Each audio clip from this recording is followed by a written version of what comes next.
So here we go. It's going to be Cordy up against Sandilands. Fife ever ready with him as Bontempelli. Fife couldn't take it cleanly. Goes a second time with strength, gets up and gets it out. A hurried high kick came from Hill, goes wide to the outer side. Subin has it now, goes onto the left boot, long towards Pavlich's territory. Oh, what a start. Absolutely great start from the Fremantle skipper, Matthew Pavlich. Talia just trailed in there, and as you know, in centre clearances, Jace, you've normally got to play in front. It was just a beautiful weighted kick to Pavlich, whoever looked from Subin on the bottom of the screen. 13 goals so far this season.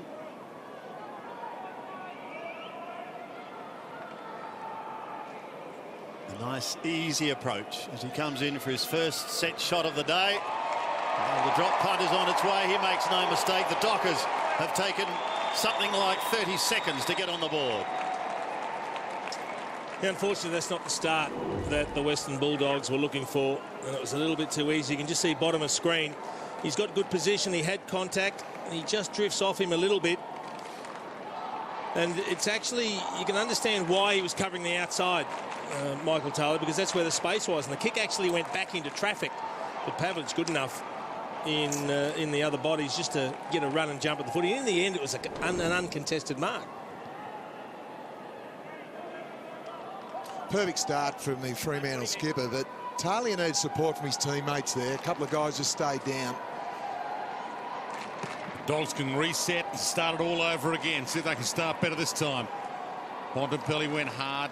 Stevens got it up. Murphy got his hands free, waited. Ballantyne picked it off to Fife. Good tackle, dumping tackle. Picken, he loves to do that. He did it well there. He's been in rare form, Marcus Picken, the last 3 or 4 weeks, averaging 28 disposals. Sandlands down to Murphy again, got his arms free to try and get it away. Picken gets a possession, but it doesn't really count. Fife put his head down, and now he's driven into the deck by Stevens. Mundy somehow had a long time, didn't get a legal possession away, but the umpire let him off, and we'll get another ball up. A couple of strong tackles there from the Bulldogs midfield on Fife and Mundy. Sandland stands his ground, just tries to palm down with the left hand. Ace Cordy couldn't pick it up initially. Now he goes again. Sandland's got him. Spills free to Hill. He couldn't get it away cleanly. It's going to take a few minutes to sort things out here as Honeychurch locks it up once again. And Spur is forced to hand it over. Sandlands just stands like a man mountain. But the third man up comes over the top. Gee, Wallace could have caught one then. He did. The play on was called down towards Boyd. Clean bowls just about everyone. Now the Dockers' defence, which is so strong, comes back towards Clark, who takes a fine mark. He needs to punch that one roughhead from behind. A little bit wobbly on the legs. Michael Walters is going to come from the ground. The kick towards Pavlich again. He gets a cruel bounce. Subin is there to apply the tackle. Picken will tidy up. He's been in very good form, as Spud Frawley suggested. Johannesson's got the pace, and away he scoots. Takes a wide arc round, and they switch play to the outer side. Lead on, but ignored from Cramry. He goes inboard to Kobe Stevens. Stevens is called to go from half-back. Goes wide towards Boyd on centre wing. Too wide for him, and it's out of bounds on the outer side. Just find out what happens to Michael Walters here. Just John just clipping on the way through. Yeah, it was a double whammy. He got one from Johannesson and then one from Jong on the way through. And he's already got a victim, and there's another couple down. Fife's down, and Stevens is hurt as well. He's holding his head. They're going down quickly here. Fife bangs it inside 50. Sandland's resting forward at the moment. He toes that to Pavlich. Nice little shimmy. Gives it off to Barlow. Arms free. Back to Pavlich. Out to Pearce. He's on his left. Normally a little better than that, but that'll do. Main marks in the square. Yeah, worrying signs already. Nathan Fife has had the 4 disposals. He's on fire in the LA. I know that Kobe Stevens coming off the ground. He was starting on Fife, but just winning too much of the hard ball at the moment. 3 contested possessions to Fife. And the players coming off, blood rules. A couple of head knocks, and in the meantime, Fremantle about to make it 2-0. Chris Mayne just 1 goal last week, but did lay 8 tackles again last week. Doing his job again today. No, it's a perfect start for Fremantle. Just have a look at Stevens. I think it was in the tackling motion with Fife. Yeah, Fife had just put the arm up, all legal, of course, and Stevens has actually ran into the elbow there. You can see Mundy get involved, Pavlich, Pearce. That's a dangerous kick, whether he's going for goal or not, but it's put to 10 metres out in front. And as we talked about, Mains, great to see him get reward for effort. We know he's one of the best tackling players forwards in the competition. Great start. Early danger signs for the Dogs. Yeah, Mitch Wallace back into the midfield. There's Stevens on the bench. Will Mitch Wallace back into the team go straight to Fife? Sandlands again just palming down, this time with the right hand. Dalhouse gets a hurried kick, puts them inside 50. They've had trouble going beyond Tom Boyd, who's forced to lay a tackle here. Honeychurch is working hard. He can't take it cleanly either. Bontempelli over the top, Stringer there as well. Locked up just inside the Dogs' 50.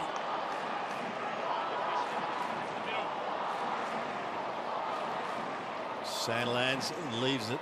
Johnson was a flyer. Now Fife. Spears a pass to Clark. That's a good kick, isn't it?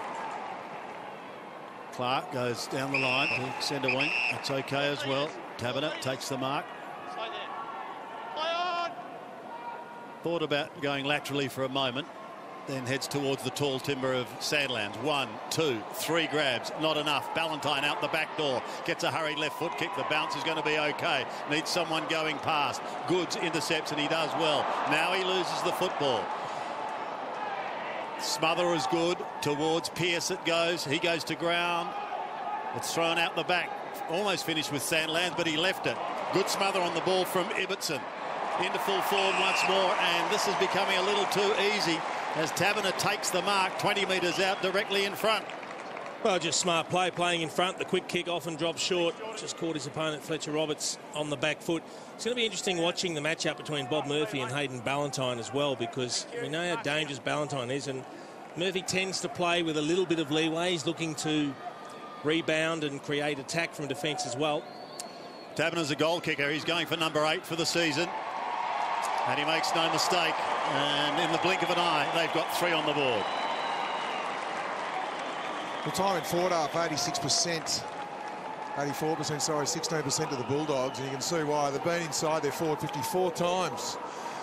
Freo for 3 goals, going at 75%. I think the average is about 24%. As we see the clearances, it's their scores from clearances. That's why they're ranked number 1 in the competition, scoring from clearances. And young Roberts there just behind. You know these kicks are always going to drop short in that area. You need to play in front.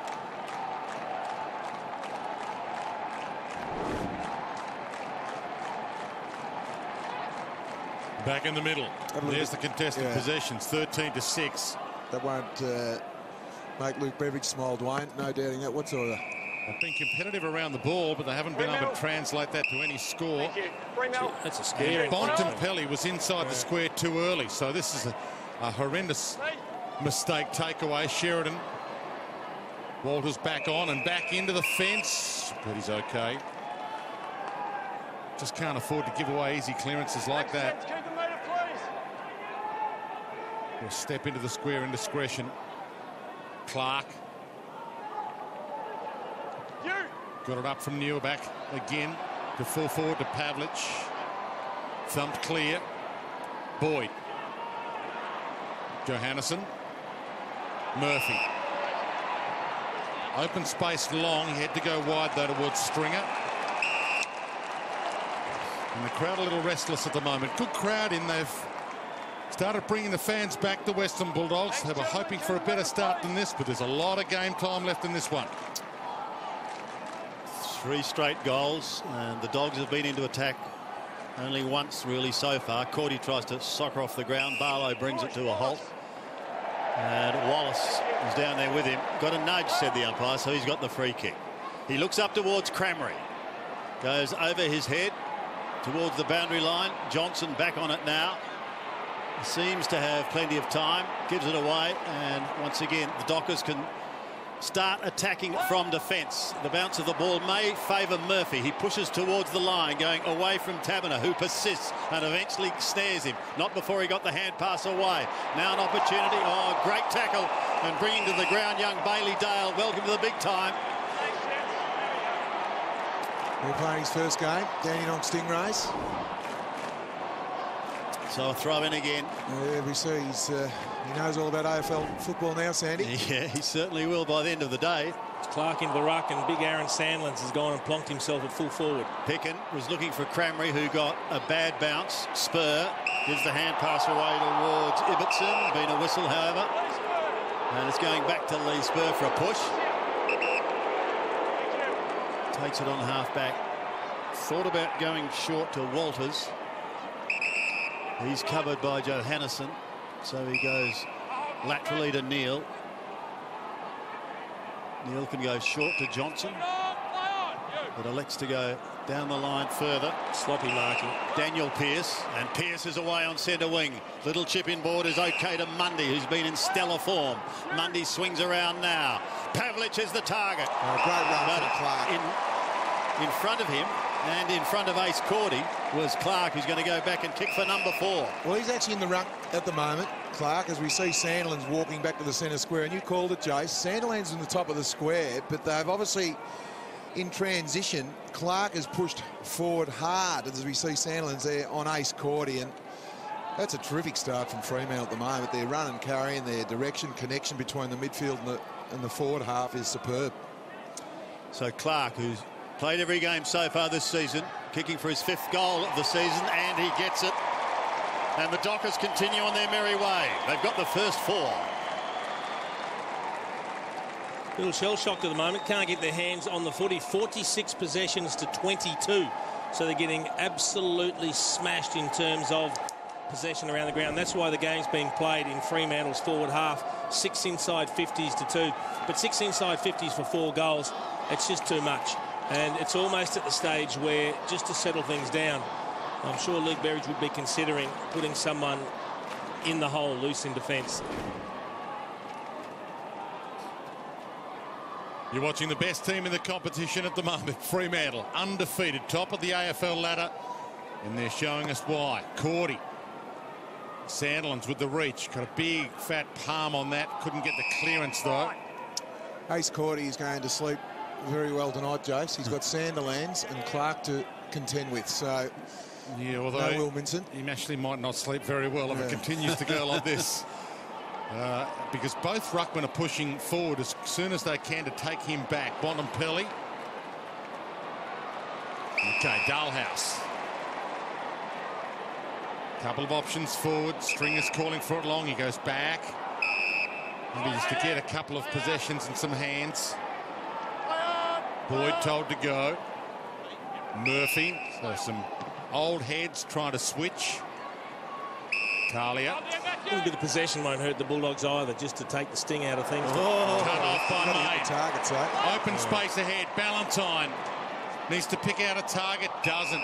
Roberts cuts it off. A reprieve to Murphy. Cordy to launch an attack. Heads wide. Dixon his target. Almost picked off. Neal did well. Now Spur. And again, plenty of time to sum up the situation. Heads long. Taberner, good hands, and he takes off. He started well.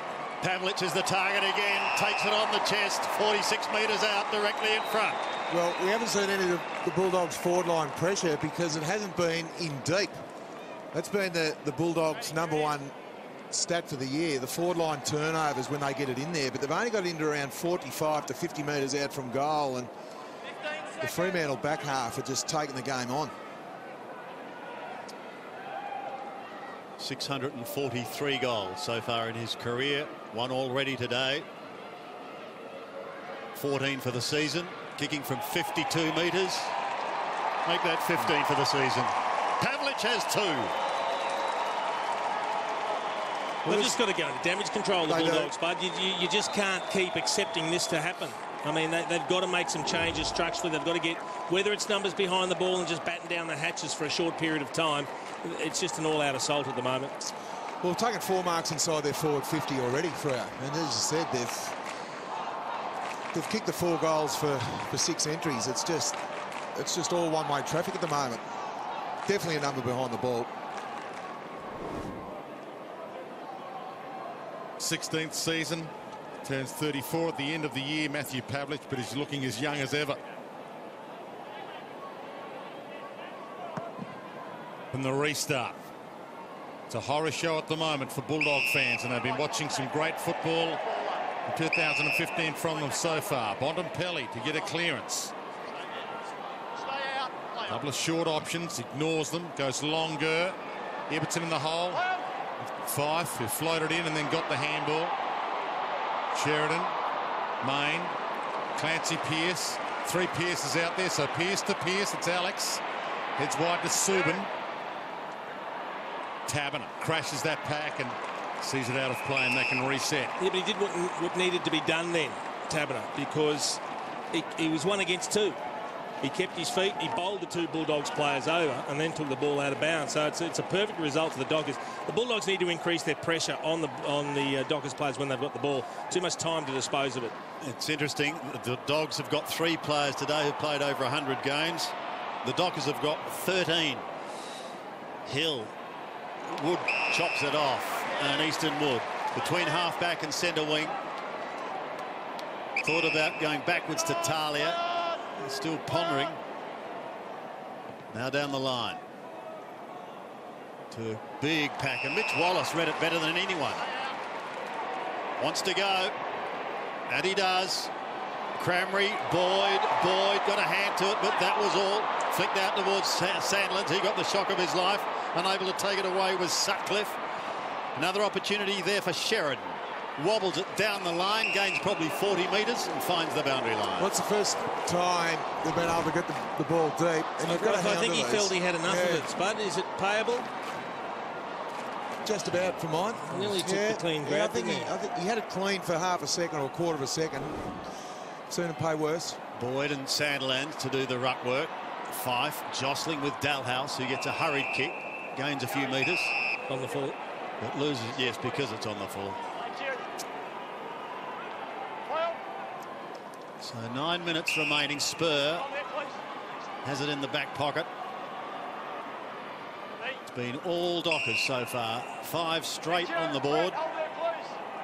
Singles to Taberner, Main and Clark, and 2 to Pavlich. And now starting well behind the 8 ball is the Bulldogs. Sheridan called to move it on, and he does so. This is Clancy Pearce to Spur. Getting directions from Johnson.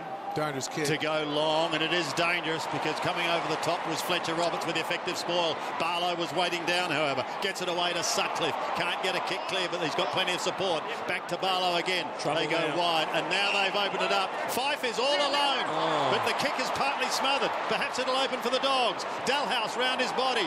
De Jong giving chase, but he won't catch Spur. Spur gets the hand pass away cleanly towards Ibbotson. Ibbotson can come back to Johnson, and the Dockers steady. They've got Hill free. Put Main over the top.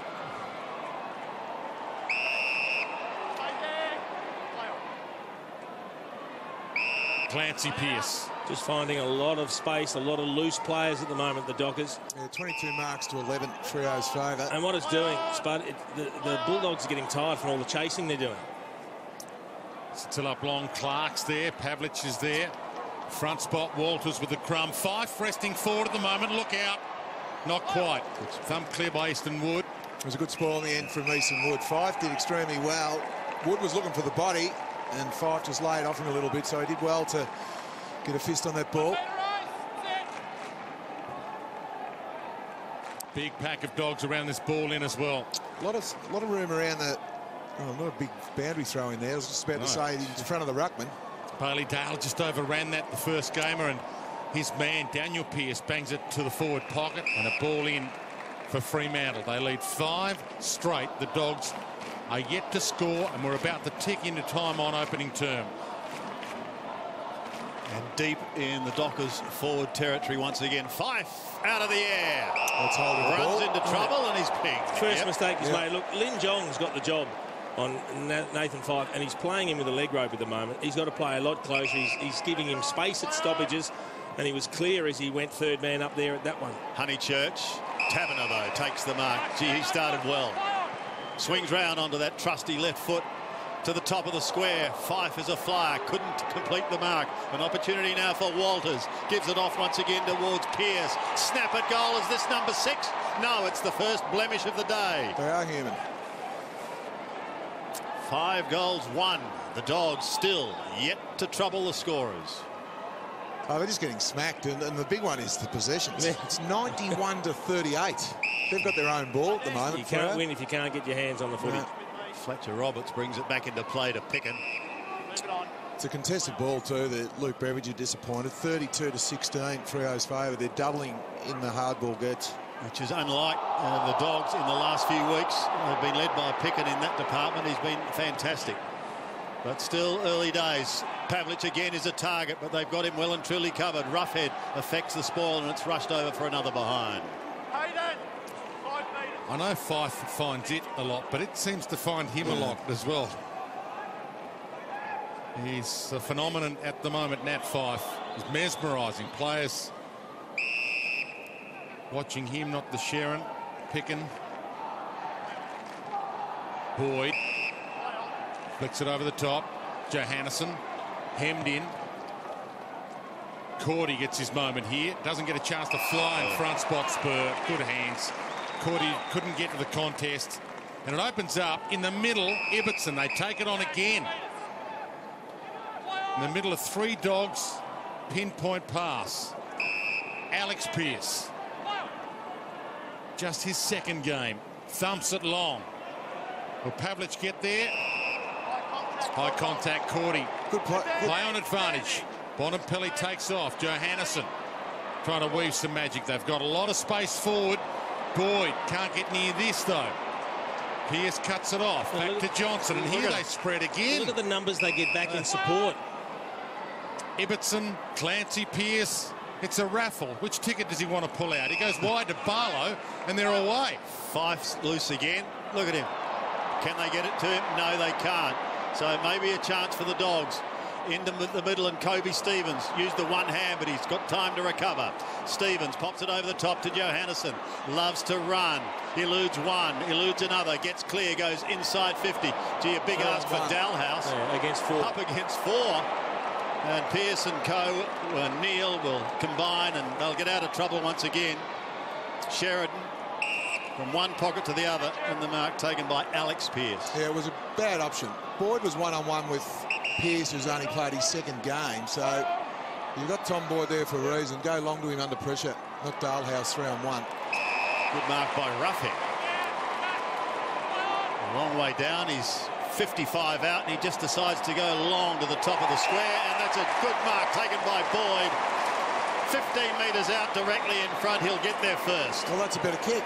And the previous time they went into Dalhouse 3-on-1, and it puts any defence under pressure. It doesn't matter what type of player you are. And Roughhead read the play beautifully. Boyd playing on the second gamer in Pearce, and it's paid dividends. Tom Boyd, 8 goals coming into the game this season. He's got his first. He's now got 9. Well, it's a better setup going forward. 7 times they've been inside their forward 50 for the 1 goal. And it was through Roughhead. He read the play really well. You can see Boyd there calling for the long one.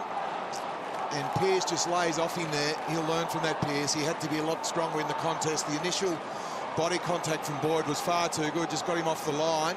You're better off staying back and try and spike it, or use the body to push him under the ground, under the ball.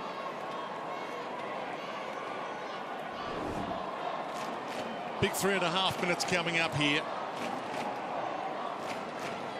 Fremantle get another goal or even 2 before quarter time. They will go in with their heads down, the Dogs, but they could go in with their heads up here. They finish it well, get another clearance, another score. Bonampelli rolls it wide, get their confidence growing. Dalhouse, ridden. Grab one at a free. Clancy Pearce back to Ibbotson. Back to the boundary line. Ibbotson again. Bonampelli. He thumps it back in hope. Carries the pack. Bailey Dale goes hard. Helps it to the boundary, the first gamer. And we'll get a ball in. Here's Dalhouse. The Bulldogs supporters don't like it. Let's have a look. Good decision for the umpire. Very good decision. He did jump forward a little. Now probably not the time to be playing for free kicks. 3 minutes left to quarter time. Ball back inside their 50. Crameri breaks free. Got a handball back. Daniel Pearce. Lockie Neal. Good tackle on Subban.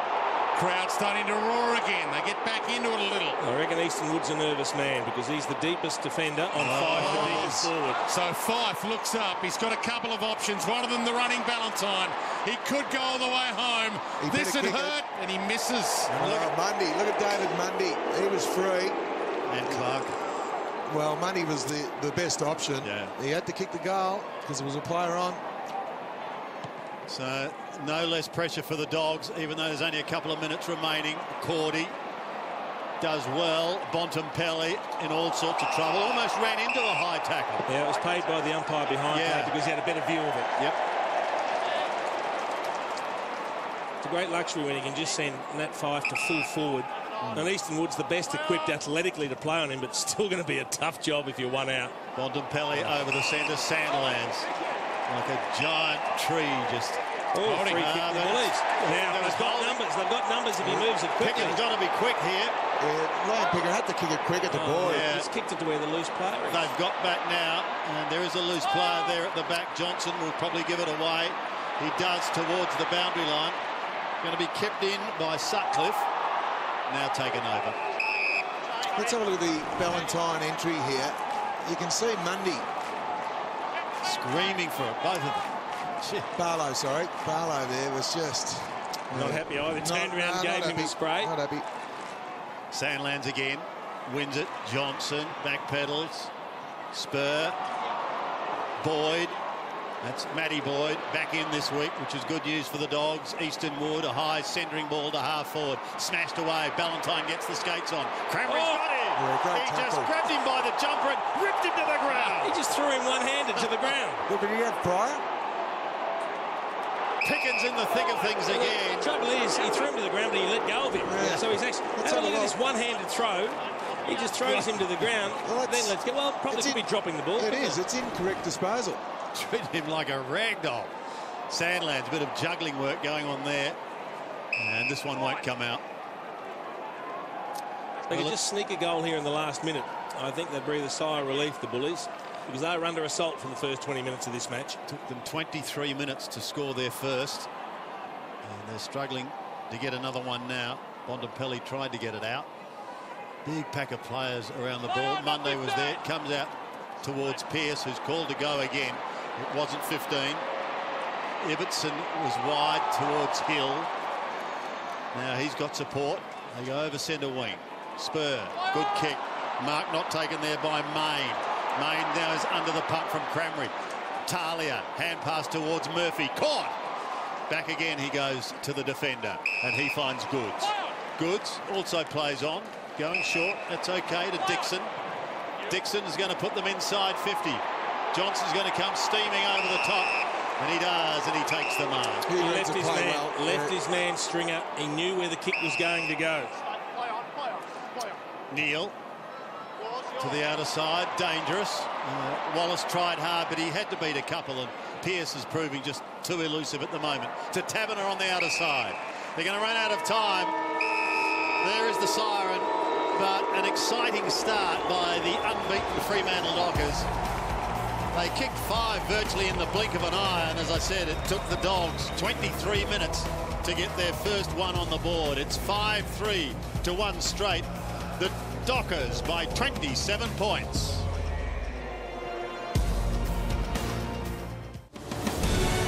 Welcome back. Luke Beveridge having plenty to say at quarter time, because the Fremantle Dockers made a very early statement in this game. They kicked 5 goals in quick succession. Pavlich got a couple. He's the only multiple scorer on the ground at the moment. And it took the Dogs 23 minutes to get their first. 5-3, 33 to 1 straight. So a very important time now for the Western Bulldogs. Let's go down to Barry Hall, who's in an area of the ground that he knows pretty well over the years. Thanks, boys. Well, this is the most important part of the ground for the Western Bulldogs in terms of scoring. 64% of their total score have come from turnovers in the forward half. They've only had 5 in the first quarter for 1 goal. Way below par, way below average for the Western Bulldogs. So they need to get on top of that. The Fremantle Dockers running it too easy out of this part of the ground, and the time in forward half is way in favour of the Fremantle Dockers at this stage. A lot of work to do for the Western Bulldogs, so it's a big second quarter coming up. Good on you, Barry. Thank you for that. The Dogs haven't beaten the Dockers since the final round back in 2011, so they're going to have to get their skates on, Spud. Yeah, the last 5 minutes they start to control a little bit of the ball, Jace, but it's been their half-backline Fremantle I'm talking about. Michael Johnson is in rare form at the moment. He's had 6 disposals, and you called that he left his man. His man's Jake Stringer, that's right, who's yet to touch the ball. So Stringer needs to either go back to the goal square and draw Michael Johnson, or attract and lead into an open area. He's been leading into some crowded traffic, and Michael Johnson is so adept at just knowing that, OK, you can lead into there, but you're not going to get it. I'll just lay off and then start some score launches. And Barry Hall was spot on with the Bulldogs about creating forward turnovers. We know they've been in 11 times, but I reckon they've been shallow entries. There's only been 2 deep entries, and one of them scored a goal from Boyd. Yeah, for me, it's the quality of the inside 50s. The Doggers have had twice as many touches, but as you say, the inside 50s are only 14 to 11. But most of the Bulldogs' entries are just high, quick, long bombs to outnumbered situations, which isn't helping their chances of scoring. Massive task for Ace Cordy in the ruck today, and a massive task for the Dogs to come from this deficit. Fife already into it. Neal gave it to Main. Taberner stands under it. Good reach, rough head. Put it to grass, though. Talia got one too high. They fanned for him. Thought about down the middle, and he goes back. Rough head. And unfortunately, they're falling in the Dockers' trap as well, because they've been slow. And that kick doesn't help to an outnumbered situation. Very lucky get away with it. They've got to move the ball quicker once they do create possession in their defensive 50. That's what's got them into games and helped them upset some of the better teams or the more fancy teams already this season. It's that quick running, dashing play, but the Dockers are holding them up. Honeychurch bangs it to the wing. Front spot, though, Alex Pearce. Let it roll past him. And rolls to the line. Biggest margin of this game was 32. Right now, to start this term, stands at 27. Now, you're right, Jace, with the run and carry. When the Bulldogs have won their 4 games, their handball receives have been way up. At the moment, Fremantle 48. The Bulldogs have only had 19 handball receives. Sandland's up against goods on that occasion. Slight miscalculation. Pavlich, a long way from home. We'll have a look down towards Taberner and co. That's where he's heading. Now, Taverner's going to have to beat a couple there. Roughhead was the effective spoiler, but look who's waiting down. Fife gives it off to Subin. Subin onto the left foot, snaps around the body to Taberner. It was touched. They've got to play on. Pushing towards the boundary line. Fletcher Roberts takes it over. And we've got to throw in the Dockers' right forward pocket.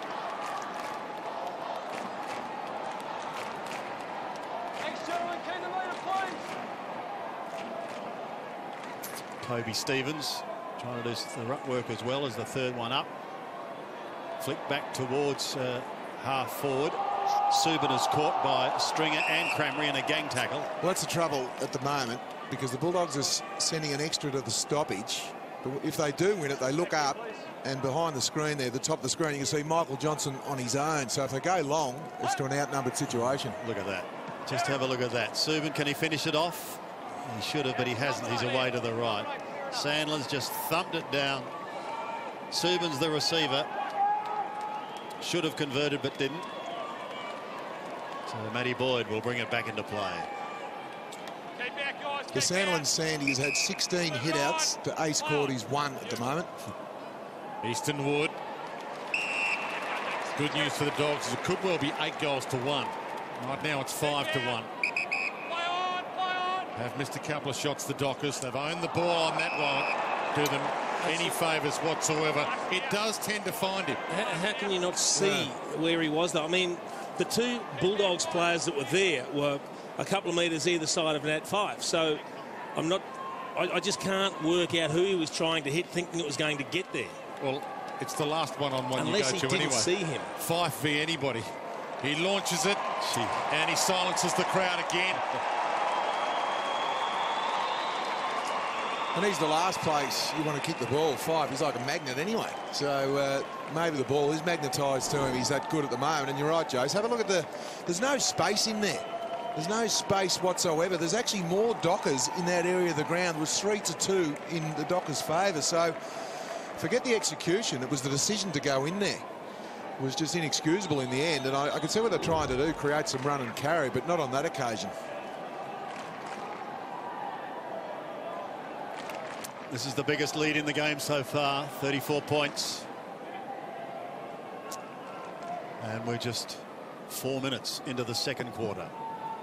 Sandilands just stands, waits, rips it down to Fife. It's like a broken record. He gives it back to Hill, who wobbles it up towards the half-forward line. The pressure is extraordinary here as Wood grimly defends, but he's put it down the throat of Clark. Yeah, just on the bench, just off the bench, Clark. Yep, he gives it to Spur. 2 horrendous kicks in a row for Eastern Wood. Subin spoiled by Crameri. We've got to throw in on centre wing. Yeah, it's time the Bulldogs started roving to the Fremantle rucks now. I think that you can see here you've got Crameri versus Clark, so all he's going to do is try and lay some body on Clark, and Clark will get first hands on it. Sandland's having a spell on the bench. He does. He gives it to Fife. That was way too easy. Subin says thank you again. I want to talk about Fife in a minute. Puts it up towards Pavlich. He's got to beat a couple. Taberner's at the back. He's beaten one. He's got to beat Fletcher Roberts. He tried to affect the tackle. It wasn't effective. A wobbly old kick comes back towards Stringer, who has barely had a touch in this game so far. He's the most dangerous player in the competition. Now, it's okay to back your own instructions, but at different stages I've seen Ling Jong on him, I've seen Mitch Wallace on him, I've seen Bontempelli on him, I've seen Stringer on him at stoppages. You've got Stringer again now. But someone, whoever's turn it is, has to take responsibility for him and not just roll the dice thinking, oh, it might come my way. And he just keeps getting clearance after clearance. He's at the bottom of that pack once again, Jason. Well, he's had 5 clearances already, the most on the ground, and we're only early on in the second quarter. Clark, this time almost does the roving work. Just wait for it, then pops it up towards half-forward. Talia affected the spoil, probably could have marked it. Barlow under pressure, had it and then lost it. Wallace goes in hard. Pack develops very quickly. Boyd couldn't pick it up cleanly. Now a chance for Taberner. Claimed from the side. Great tackle. Neal is covered. They go to ground, a big pack of players, and that ball won't come out of there. Great pressure. Lockie Neal's having a great season as well. There he's handballing there to Taberner. Really good tackle there from Liam Picken, but Lockie Neal gets under the guard because you've got Fife, Mundy, Barlow, and he's leading position getter on the ground at the moment, Neal with 13. Hill tried to get it over to Mundy. They've worked it outside defensive 50 at least. Keep an eye on that Fife matchup for you. Get a look at both coaching boxes. You would swear Ross Lyon was the one behind, not Beveridge. It's now Eastern Wood with the responsibility of Fife, and as Jason said, there's probably less responsibility if you're sharing responsibility. Barlow holding the ball. Dog fans find voice. Dalhouse. Well, it's one thing they're doing well is tackling. That means they're second to the ball. They've had 37 tackles to Fremantle, only to 16. And that's the kick that's not helping them, because it's to a player that gets held up and doesn't have the ability to play on. It's the kick that Fremantle are allowing them. The kick backwards to the back pocket. That's the one they want them to have, because then they close it down. Yeah, they've got that 18-man zone that just forces them now to kick it long. Cordy and Johnson tie up. Sutcliffe at the back.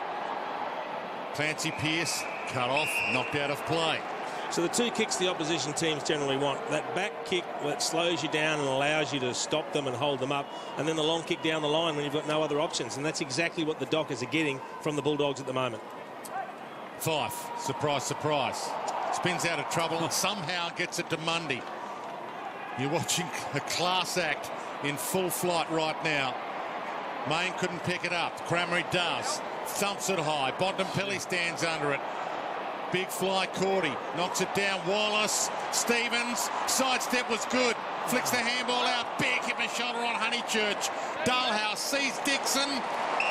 Marks 49 out. Got a loose player in the pocket. Still got the hands up. He had Ace Cordy all on his own in the pocket. Ibbotson and Honeychurch there. Nothing wrong with it. Just perfectly legal. Both players turn. He's got a sore left shoulder, though. I think he's cradling that left shoulder, as you can see him running off the ground. It was just the body weight of Ibbotson versus young Honeychurch. Tory Dixon at every game this year after being in and out most of his career from the 50. They need it. And hallelujah, they get it.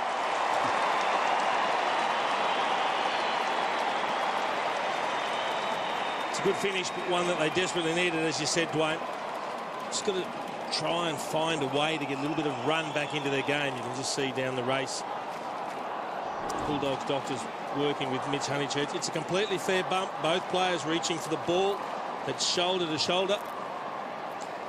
And I think Spud made the comment, it's just a more mature body on a young body. That's the difference.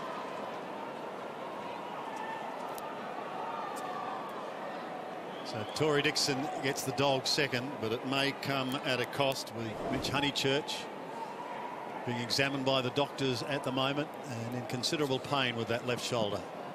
Skipper Matthew Pavlich going into the middle. Sandlands wins it again.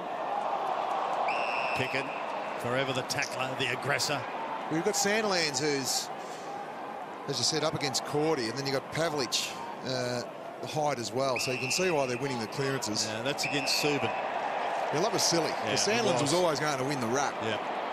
Murphy steaming through, wobbles one down towards the half-forward line. Difficult one to grab. Stringer, just about his first touch, but he threads it beautifully to Tory Dixon. Pulls a little too far, and an excellent opportunity goes begging. Yeah, it was rare mistake there from Johnson. Should have taken the ball out in front, and his direct opponent in Stringer was the one that crumbed the ball. Just can't afford misses like that, the Bulldogs. Sutcliffe to the outer side, and good mark by Easton Wood on that occasion. Now the Dogs have an opportunity. The kick is long. The kick is good. Maybe the Dogs are coming. Who knows? Bailey Dale, welcome to the big time. Look at all the Bulldogs get around him, and rightly so, playing his first game. Has he joined that illustrious club? I think he has. That's his first kick in AFL football. And take your hats off to Easton Wood, who takes front position away from Nathan Fyfe. Fyfe having a spell forward. Wood's the defender that gets off him, takes the mark, dishes to Bailey Dale, and what a great finish.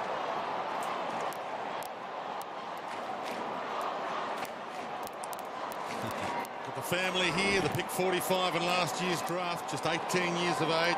Mum Michelle and Rod, the dad, uncle, girlfriend, they're all here. And let's hope this game just keeps getting better for Bailey Dale. Mundy, a wobbler. Talia gets there first. Murphy thought about coming inboard, took on three, did well, created some space to Talia. And now wide to Boyd. Good grab, raked it in one hand. The confidence is growing with the Dogs here. A lot of game time left in this. Bontempelli doesn't get there. Cuts it off. Johnson paid the mark. Or the free. Take your pick. Overcooked the pass, though. It was meant for Neil. Yeah. Now Hannison. The mongrel inside 50. The last time they did that, it worked, though. I don't mind that too much. A couple of mongrels might be better for them. You're right. Fremantle won't be able to read it, Dwayne. Absolutely. Especially if you sit on the head of a marking target. Johnson floats this one wide. Picken's going to have to go. Does. Gets it down to Boyd. They've lifted their rate. Wallace thumps it wide. Cordy, here's his moment again. Brings it to ground. Couldn't mark it. Main feeds it back. Sutcliffe. At least they're trying to force the Dockers back, though. And he finds the out. Straight through Clark's hands. So some mistakes now from Fremantle, and Picken's got it. Liam Picken just forward of centre, going short. It was his tackle just 2 minutes ago. Is the sort of inspiring stuff that Matty Boyd and other senior players love to see. And Mitch Honeychurch is back up from the race. He's just testing that shoulder out, but I think he'll re-enter this game. Good news for the Dogs. Oh, that is good, Baz. Barry Hall on the boundary. Rough head. We're just sharing it around at the moment. Goods. Just trying to open the ground up. Yeah. By changing the ball around, switching it from side to side. He hasn't sided Murphy on this side of the ground. He's a left footer, so he goes wide to that other side. And Crameri dropped perhaps what he should have taken. Yep. Pearce gives it back. Barlow, Clark. Now they've got the run going, and they're through. Away goes Mundy. In career best form, one would suggest at the moment. Roughhead again, having plenty of work to do. Gives it across to Goods, who flicks it back in towards Wallace. Clever kick. He gives it away now. Picken, that characteristic little chip, but it's going to put his teammate under a ton of pressure. There's a wall of Dockers, and Barlow's waiting outside. Gets it across to Pearce. He eludes one. Tries to go with it. Long hand pass. Ballantyne overruns it. Murphy doesn't. Bob Murphy's away. Gets the hand pass away towards Talia. Talia tucked on the boundary line. Goes down the line, very close to the line, and the diving mark is taken by Boyd. Matty Boyd. Well, we spoke about 4.5 turnovers at quarter time. Every goal the Bulldogs have kicked so far is from that part of the ground. So they've got their mojo back, the Dogs. Honeychurch back on, as Barry Hall suggested. That's good news. Bontempelli. If they could get another one here, might just send a little shiver up the Dockers' spine. Cordy takes a mark. Great kick's kick. got to be good, and it was.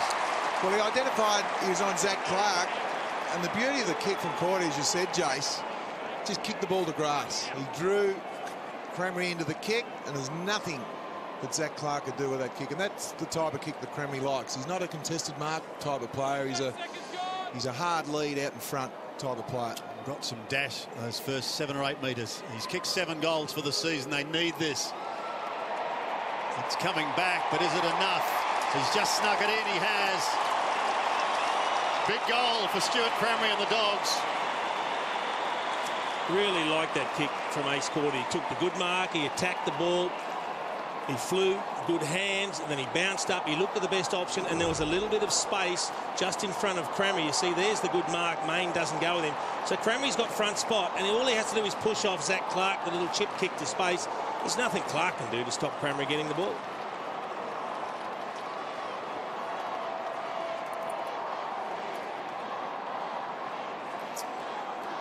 The Bulldogs have got back into this game. I know it looks a little bit slow at times in their back half, but they're the one that's getting all the marks, Jace. They've had 19 marks this quarter, Freo only 4. So they're really starting to hit some targets, the Bulldogs. They've kicked the last 3 goals of the game. The Dogs are up and running. Bontempelli sends it long. Boyd flies front spot. Sheridan caught, had a long time, dragged down. The last 3 goals of the game, they were 33 down, the Dogs. It's back to 15.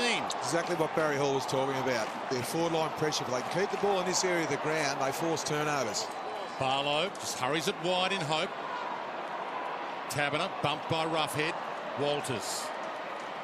So Pavlich short. Hits him lace out. Good hands. Barlow runs on. Fife runs on. He's got the options in the middle. Sandlin's with the reach.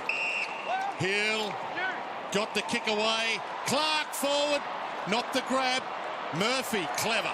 Just rolled it away from Ballantyne, whose eyes lit up. It was almost deliberate, but it was clever enough to get away with. He's disappointed, Ballantyne, because he got a break on Bob Murphy then. Fletcher Roberts did extremely well there not to give a free kick away, or was it a free kick? He was desperate for the crumb, Ballantyne. It just didn't sit up for him. Yeah, really well done by Bob Murphy. Wood held by Fife. Going nowhere.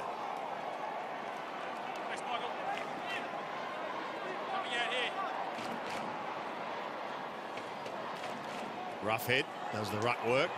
Wallace gives it away to Stevens.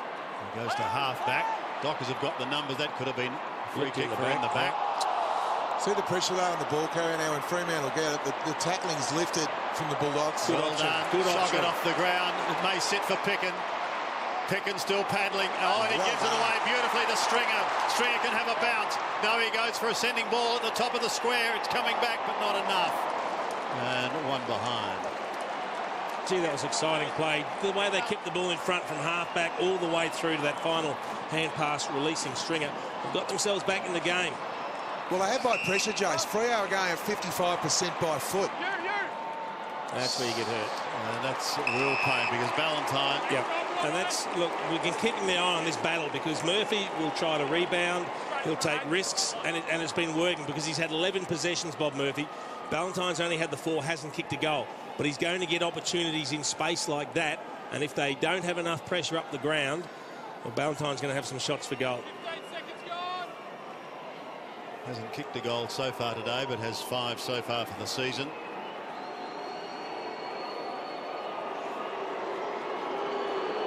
Directly in front, kicking from 44 metres. Going to be tight.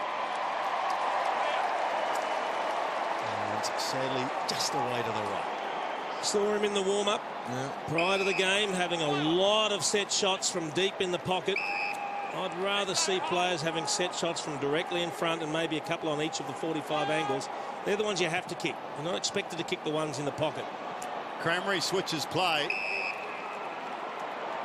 Roughhead goes down the line. Big one-on-one, Easton Wood and Fife. I'm not sure I'd be picking that one-on-one. Fife picks it up. Sends it back in the Ballantyne direction. Good fist, Johannesson. Yeah, the Bulldogs' defence have done extremely well in this quarter.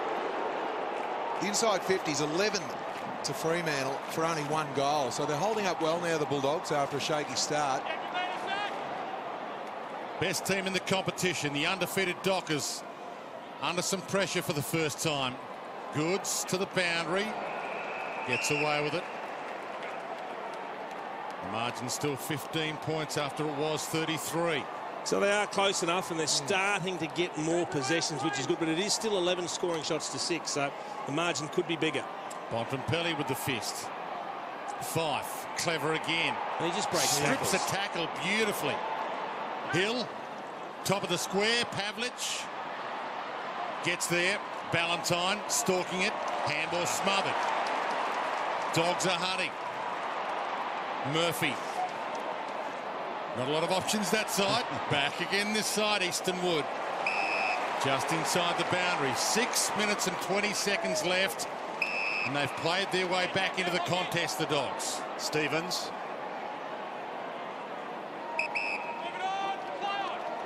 Call to go. So he goes short to Pickett. Having a fine season, averaging 21 disposals and 6 tackles a game. That Billy would be proud of him. In towards the centre. Boyd marks unopposed. Back to Kobe Stevens once again. He gives it off to Goods, who tries to run through the middle. Thinks about the hand pass, put his teammate under real pressure, and they're going to lose it here if they're not careful. Hill, Clark gets it off once again. Pearce pumps it long. Pavlich is at the back. 1, 2, 3 grabs. Well done, Wood. And he butters up. He tidies up. He gets it off to Murphy. And the Dogs are out of trouble once again. Wide to Talia. That was superb from Wood. To Roughhead. How many of gave a free kick away and still brought the ball to the ground? That is a very good defensive act. De Jong, be careful. Got caught. Hill gives it away. Mundy goes inboard. An opportunity once again for Sutcliffe. Snapped in towards full forward. Pavlich again is at the back. Got a hand to it, but that was all. He dirty on himself. Yeah, that was a soda. That was a gimme goal. Look, a couple of things with the Bulldogs there. The Roughhead kick too high, but Lin Jong just jogged in to try and take the mark. You're going to get shut down every time. You've got to attack it and take the ball at its highest point. Lucky they didn't get punished with a goal. Someone's going to scream to him, surely you're hot as well, to make him attack that. Because if it's the last ball he's ever going to win for his life. Talia heads wide. John flies front of the pack. Walters plucks it from the pack. Centering kick. Fife! Well, he plays his 100th game next week, Nat Fife. Boy, is he giving us a good 99. That was just far too good. It's as simple as that. Needs to seal the deal now. He kicked a set shot earlier, which has been his weakness. He bombed one from just outside 50. This one a bit closer, same angle. From the paint. Goal umpire dances a little bit, but you just can't keep a good man down. Well, that's his second goal. He's going at 100% as well. He's had 16 disposals, 13 of those contested, and this is a contested possession as well. Just a magnificent mark over Johannesson. Just timed the leap perfectly, didn't he? There's nothing he can't do. He can just slip forward. There's pointless putting him on the bench for a spell. Just put him out of the goal square and he'll do that. The top of his form, as you said, Dwayne. 100th game next week.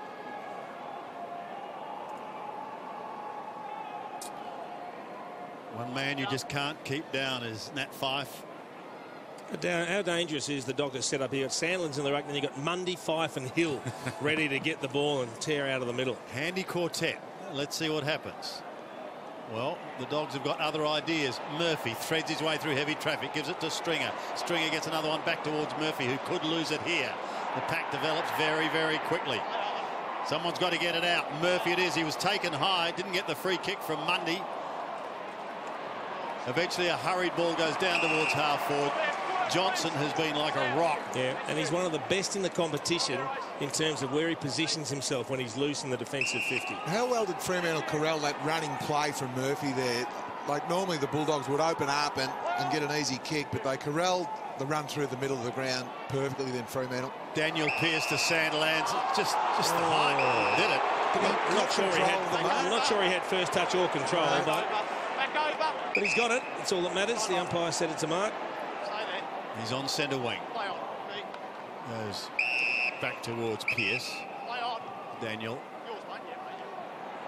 goes right across the ground. He's got his namesake, who goes short into the middle. Barlow's got it. Barlow's approaching a milestone too. He's playing game number 96. So 4 more weeks. He'll join the Centurions, all being well. Clancy to Daniel Pearce. Clark's out wide. He can run on here, and he does. Just pokes it up to his co-big man. Sandlands, who's you'd rather have him marking it here than where he's about to kick the ball to or give it to. Yeah, well, he gives it off to Pearce, Daniel, who goes to the top of the square. Fife's in the pack once again. Gee, there's a big clash with Walters in there as well. No one able to take it cleanly. So Walters has another shot. Swings around in a 360 arc. Talia couldn't quite take the mark. Taberner is right there with him. Taberner out the back and over the line. I think Fife was setting himself for another big hanger until he saw Walters go first and he stayed down. 2 minutes to half time. Ball back into play. Clark. Little flick back. Eastonwood trying to get it away. Tackled. On. 22 points the margin. Mundy with the fly over the top. Murphy wraps up Neil. He's got it. And he looks around at the umpire. I think both Murphy and Neil turned around to look at the umpire thinking, oh, I'm in the back here and it's going to be trouble. It wasn't paid. They both looked up guilty, or Murphy looked guilty and Neil was pleading for the free kick. Didn't get it. 33 years of age, couple of weeks. Murph heads wide. Roberts just keeps on keeping on. Robert Murphy. Got to make a contest, Roughhead. Sandlands. Roughhead took an arm a little. Mundy. Sheridan. Barlow. Look out. Look out. Good tackle, Crammery. Wrapped up and got spurred big time, and they run. They're out here. So the turnover. Stringer looks up. Needs to hit a target. Crammery. It's got Bailey Dale. Kid's already kicked one. First game of his career. And doesn't thread it. Unlucky. Good fast transition when they've been able to break and move the ball quickly. It's a really good tackle here from Crammery. Especially from turnovers, Jace. And then they're off. They've got numbers running. That's when they've looked really dangerous. Would have made it interesting too inside the last minute to half time. Johnson. And we should remember that the Dockers have been doing all their damage on opposition teams in the first half.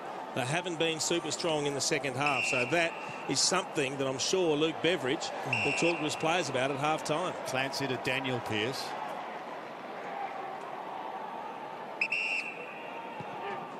Kicks towards centre wing. Clark got it underneath it. Main gives it off to Hill. He eludes one. Gets bumped as he gets his kick on the second. Goes up towards the 50. A good strong mark taken by Fletcher Roberts. Short to Boyd. Not 15. So Matty Boyd. A worm-burning pass down towards centre wing. He was looking for Talia. Doesn't find him, and we've got to throw in. I don't think you need to call not 15 when it bounces to a player, do you? No. I reckon you just let it go.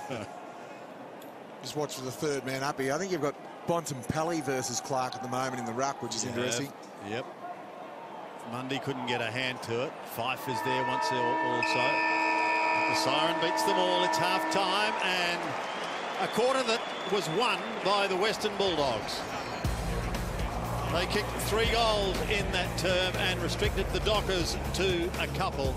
So at half-time, it is Fremantle 7-6-48. The Western Bulldogs 4-3-27. The unbeaten Dockers leading by 21 points.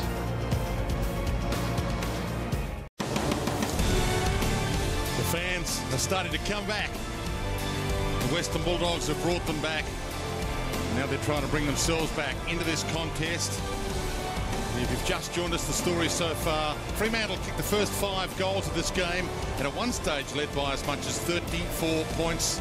The margin now to start the second half, just 21 points. Fremantle about to emerge from the rooms.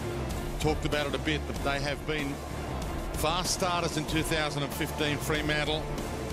They're trying to make it 7 from 7, but they cruised home against Essendon last week when they led at half-time by 54 points. They held the Bombers to just 3 goals in the first 3 quarters, but you can kick scores against them late. Well, they'd won over the first 6 weeks. They'd won 11 out of their 12 first half quarters, but they'd only won 6 after half-time. And we have seen them switch off a number of times. And look, I'm sure Luke Beveridge will be talking about that. You want to build the confidence of your players. You say, hey, if we run this out hard, they don't do their best work in the second half. We're right in this. You know, it's only 21 points. It doesn't take a lot to turn it around. They just need to get a little bit of first use of the footy. One thing they did extremely well in that second quarter was the second man up. We know that Cordy's only had the 2 hit-outs compared to Sandiland's 22. It's actually 34-9, but the third man up through Roughhead, Bontempelli, Stevens has been up, third man up a couple of times, even Cranmery, actually allowed the Bulldogs to get some clearances. And the dominant in the ruck, it's quite interesting when you have a look at the clearances. Fremantle only lead by 2, but it's been the quality of Fremantle's clearances early that got that 5 goals straight. And since then, the Bulldogs have been quite resilient. The run from the back half, their back half stood up in that second quarter. How have you seen it from your angle, Barry Hall? Yeah, thanks, Wayne. Well, we harp a lot about the scores from turnovers from the Western Bulldogs' point of view, and we're going to show you why. They're ranked #1 in the competition, and they're ranked #1 in the competition by a very, very long way. They love this part of the game. They, as I said a quarter time, the centre half forward area of the ground, they put a heap of pressure on, and they score from it. 64% of their scores come from that area of the ground. 3 out of the 4 goals in the first half have come from that area. They need a lot more of that to get back in this game. They were better in the second quarter. They either need to put on that pressure that we're talking about or find another avenue towards goal. But a big second half coming up for the Doggies. Yeah, that's a very good stat, but it's also a stat that might hurt you too, because if you don't get the ball in there, you can't put any pressure on. And that's what was happening early. The Bulldogs have only had the ball inside their forward 50 21 times, so they need to get generate some more inside 50 so they can help that pressure act, but it's very hard if it doesn't get in there. And when you look at the midfield with Sandilands and 5 performs here in Stephen Hill, Barlow, Mundy, it's a big ask, but they need a big half from Bontempelli. They'll be buoyed by their second quarter. They outscored Fremantle. Fremantle by 21 points. Here's Sandy Roberts. Thank you, Dwayne. Let's see what the Dogs can do in this third quarter. Barlow, Hill, Fife, Neal and Daniel Pearce have all been prolific. Here's Fife again getting the first kick of the second half, wobbling it down just inside 50. Clark jumps at it, gives it to Pavlich, but he starts it way left. It won't come back, and 1 behind is the result. Nearly a repeat of the start of the match where Pavlich kicked a goal in the first 20 or 30 seconds. They got the clearance, it went straight forward, and he got on the end of it again. Murphy to Picken.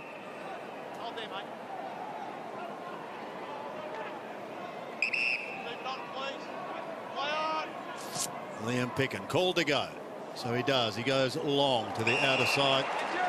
Good mark taken by Fletcher Roberts. They play on now. If they could get the first goal at least, we're going to have a real contest. You get the feeling on our hands. But they need the first one. Honeychurch saying where? Eventually just flicking it short to Kobe Stevens. Stevens still a long way from home. For Boyd long down the line. And that's where he's going. And he finds him.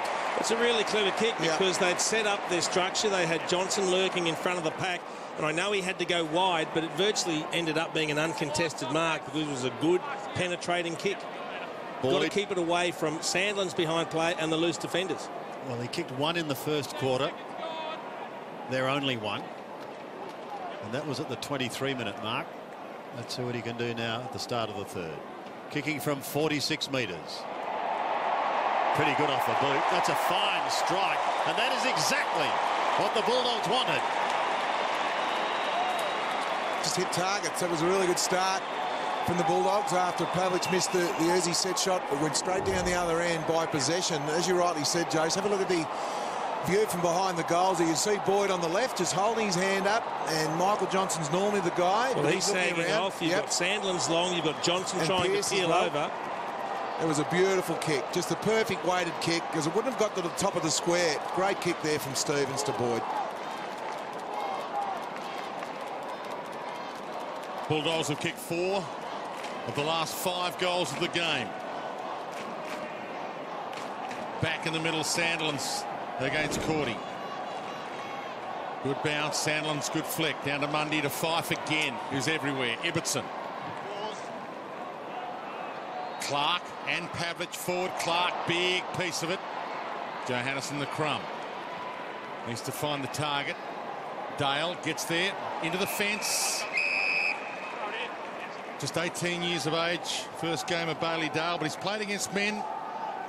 Junior careers, played in a senior premiership at the age of 15. I'm sure they would have been lining him up that grand final day. Fife tries to fend off. Gets away with it. Hill gets it out. Sutcliffe, Spur. Clancy Pearce, sidestep was good. Pokes it up, hoping for Pavlich. Easton Wood, third man up. Hands on it, put it down though. Ballantyne, dumped. Easton Wood hammers it wide. Wallace has got a couple to beat. Sutcliffe gets there first. Good shepherd from Spur. Didn't strike that well. Almost Bontempelli let it go.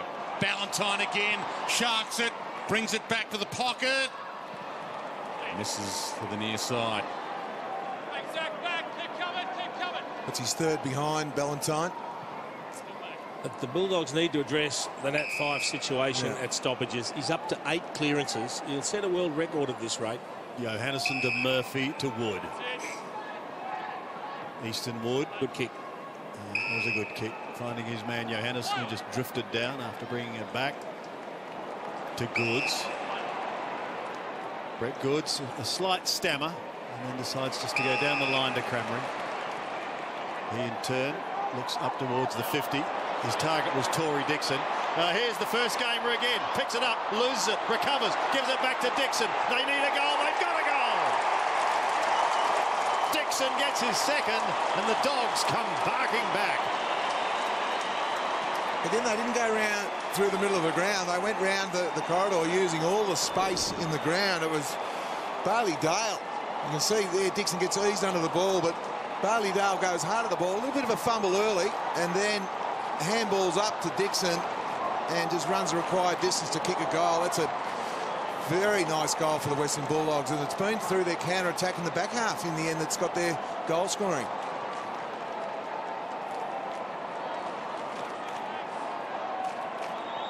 I think the fumble was nearly a blessing in disguise because he was about to throw it on the boot quickly, and once he fumbled, it then gave him time to reassess, shoot the hand pass out to Tory Dixon, who runs into an open goal.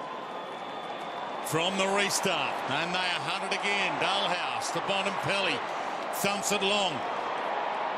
Good clutch mark from Johnson, though, middle of the pack. Solid as ever. Neal. Walters peels, got it. Inboard to Clancy Pearce, who's free, in space.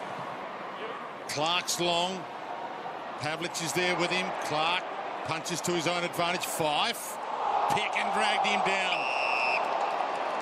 And we're going to pull up inside attacking 50. But the margin back to 11. And if you've just joined us, it was out to 34. This is where the Bulldogs get a little bit confused with Clark and Sandilands there. Clark. Straight up. Just straight up. Against Sandilands. Going to Roughhead. Roughhead gets on with the job. Talia wide. Bailey. Dale. Nothing like two surnames to get you on a Sunday afternoon. You know him on first name basis anyway, Sandy. To centre wing. Here comes the charging Cordy. Ace Cordy. Wide. It's all right. Finding Cranberry. And the Dogs have made a good start to this third term. Goes back in towards the middle. That's okay to Boyd. Unsure. Eventually he goes short to Mitch Wallace. Just creeping down the field. Back to Boyd again. He gets another opportunity. Puts them inside 50, and that's a poorly directed kick, however. Just standing alone was Michael Walters. He's able to get them out of trouble. Couldn't have picked the loose man out any better, that kick. Pearce. Clark calling for it, and now he sees him. Zach Clark's almost down to half back. Boyd's the man on the mark.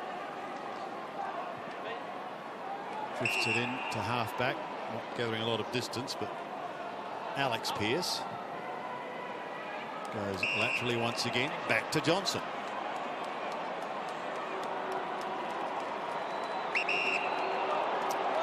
It's like a chess game. Johnson goes wide looking for his other tall timber. Sandlin's had a height advantage. Pickett gives it to Stevens. Stevens goes hugging the boundary line. Easton Wood, was it out on the full? Yes. Right through, Easton. Where's the mark? Mark's right here. Johnson takes the kick in. Oh, there could be problems here. Right across to Sheridan. Oh, they've got players streaming. Pearce has won. Daniel in front of Goods. Heads into the middle. Neal. The running Sheridan. He's through the middle now. Up towards half forward. Big pack of players. Almost the man in front. That was Main. Couldn't take the mark. Fife tries to lock it up, and then he steals it. Gives it off to Hill. Hill gets clear. Short little pass is okay. And Sandlands bends like an oak tree in the wind, but manages to catch it. Fife steal the ball there. How did he do that? He'd actually tackled and then Stole it. Stole it. Sandilands, just the one goal gives it away, and the kick is good. So the steadying goal, that's what they required. And Daniel Pearce steadies the ship. Well, that's just a lack of concentration there for the Bulldogs. You could see Sandlands looking around after he marked the ball. As you can just see here, commentator Cam, as Fife just stole the ball after the tackle and hit Sandlands up. And when he went back, he wasn't sure. He was going to go for the shot, but then he heard Daniel Pearce. And there's that steal from Fife again. That is great to watch. There's nothing he can't do. Good reply, steadier for Fremantle.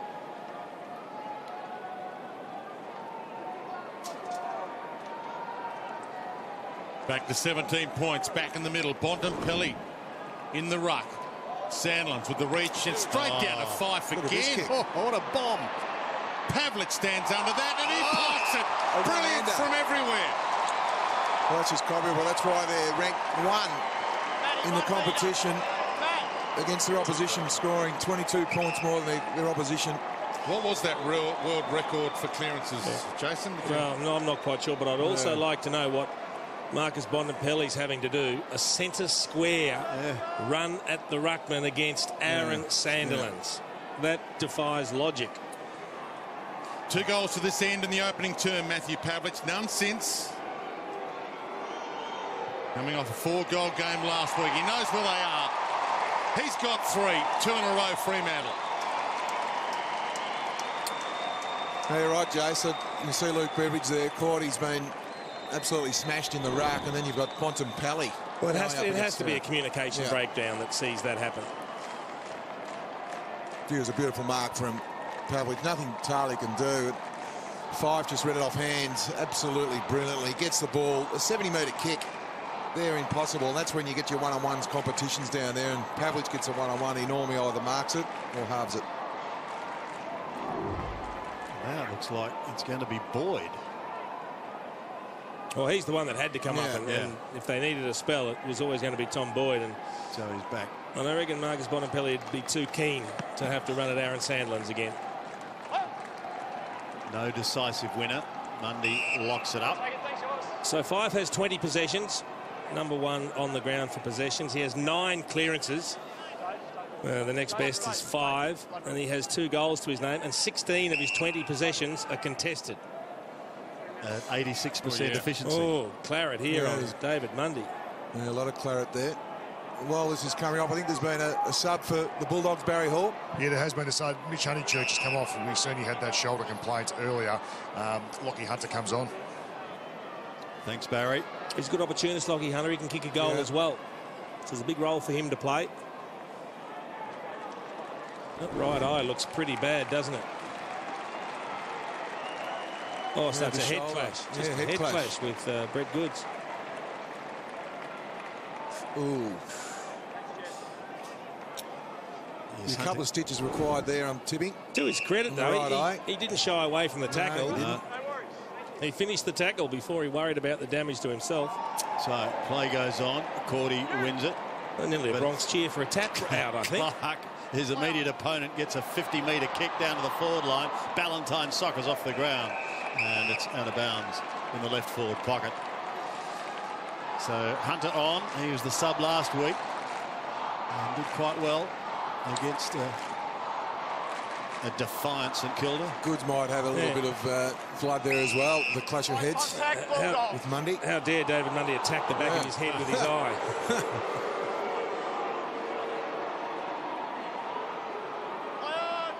So the Dogs, to get out of strife, they need a couple of goals though now. Those 2 steadiers by Fremantle have once again given them the ascendancy, mainly due to this man, Fife, whose claim wrapped up in made no attempt to get rid of that. Good decision. Good decision. You could see Nat Fife saying it was held to me, but he didn't make an effort. So can the Dogs answer? They go long, up towards half forward, almost the mark to Dixon. Bailey is there. Bailey Dale, that is. Dale goes again. He gets caught. He might get pinged for holding the ball. No, he gets rid of it eventually. Pearce is at the bottom of the pack. They swamp over him. Ball comes out towards Tory Dixon. He leaves it for Dale again, who gets a hurried left foot kick that goes out of bounds. And out of bounds on the full. It'll be Spur who'll bring it back into play. Getting better by the minute, though, Bailey Dale, in his first game of AFL footy. Spur. Johnson. Daniel Pearce. Well, it's an area they pride themselves on creating turnovers, but that was too easy for the Dockers, just creating loose after loose to work the ball forward. Along with Fife. Fife's about to jump on Easton Wood. Did well, Easton Wood. He's done that a few times in marking contests. Attacked the Sherrin and got it to ground rather than attacking the man. Boyd to Bontempelli, and he can launch it. Thinks about it. Got Tory Dixon screaming for it inside 50. It's in his direction. Cordy's down there. Off hands. Bailey Dale comes hard. Puts some pressure on. Sutcliffe. Subin, the old 1-2, out of trouble again. Walters stands under it. Pavley sheds Talia out. Goes to Walters. And they're on. They've got 8 players here they can go to. Fife, Clancy Pearce, Ballantyne, goes long, goal square, goes all the way home himself.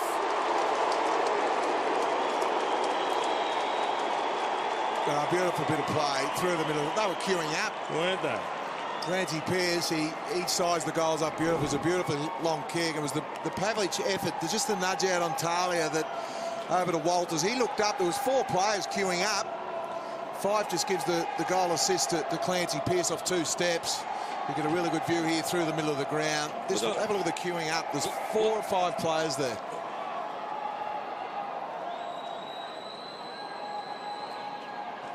So the Dockers answer the Bulldog challenge with 3 goals. Clancy Pearce gets his first and his 3rd for the season.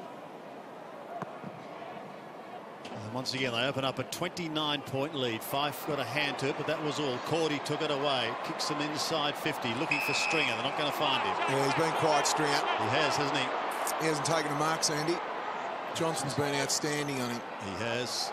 Comes wide towards Neil. Marks just inside the line. Hasn't been all Stringer's fault. They've just allowed the extra to get back onto the key 4, where it's Cramry, Stringer, Boyd, They sag off beautifully, the extra defender for Fremantle. Neil de Subin, careful Cramry.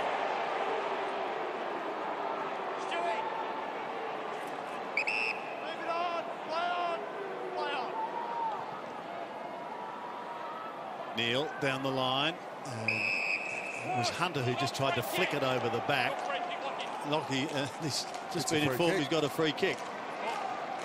Everyone's setting up for the balling. Yeah, no one knew. Oh, no one knows. So he's away. Hunter's kick down the line to Boyd. The umpire's called it. Oh, he's changed his mind, the umpire. Well, I think he had to. I think he had to. And it doesn't affect play, so it's the right decision. He just blew the whistle too early. Interesting. Is that a precedent for other umpires to change their mind in future? I've seen it happen once or twice. That's good.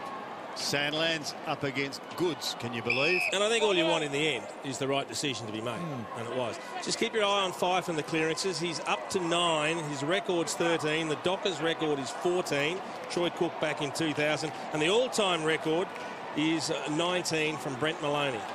Mitch Wallace gets a kick down inside 50. And well, it's done by Stringer initially, but now he's caught. Well, he was a little fortunate to get away with that. Heavy clash with De Jong going to ground. Bontempelli working hard. No one able to get clear. Alex Pearson's in trouble. He got hammered in that tackle. Had the wind taken out of his sails by the look of it. There's the clash. So from the ball up again, Pearce gets it away to Fife. Holds the hand pass for a long time before giving it to Johnson, and they're away to Barlow. Barlow on the outer side towards Taverner, who's got to beat a couple. And he can't do that because Talia has come over the top and taken a good mark. Now the Dogs go in towards 50 once again. The long kick. It's high. It's towards Stringer and co.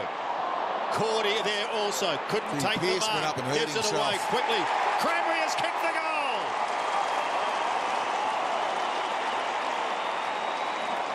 Yeah, Pearce down. We see there was a beautiful goal from Cranberry. Good front and square. I tell you what, he's courageous, Spud, because he gets hammered here fairly. It's a good tackle straight into the side. That took the wind out of him. Then he was up and he flew for the high long ball. He poleaxes himself again. He didn't get any body. You just watch him here. He misses the body completely. No, he gets tipped up. Oh, tipped up from Stringer.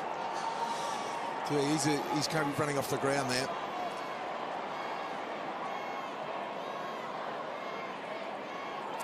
Oh, that's a nasty fall for Alex Pearce coming from the ground.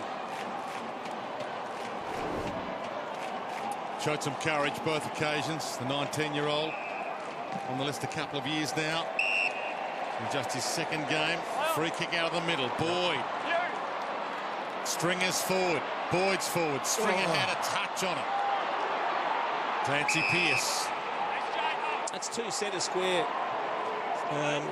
infringements we've seen today, which we very, very rarely see these days. Crowd was screaming for that to be out on the full. It was close. Pavlich was very convincing. Put on a very convincing act if it was that. Fife lurking here. Doesn't get near it. Hunter could have gone no talk there from the Bulldogs. Clark. Barlow. He's got Clark again running. He's got the longer option. Taberner doesn't get to him. Well read, young Roberts.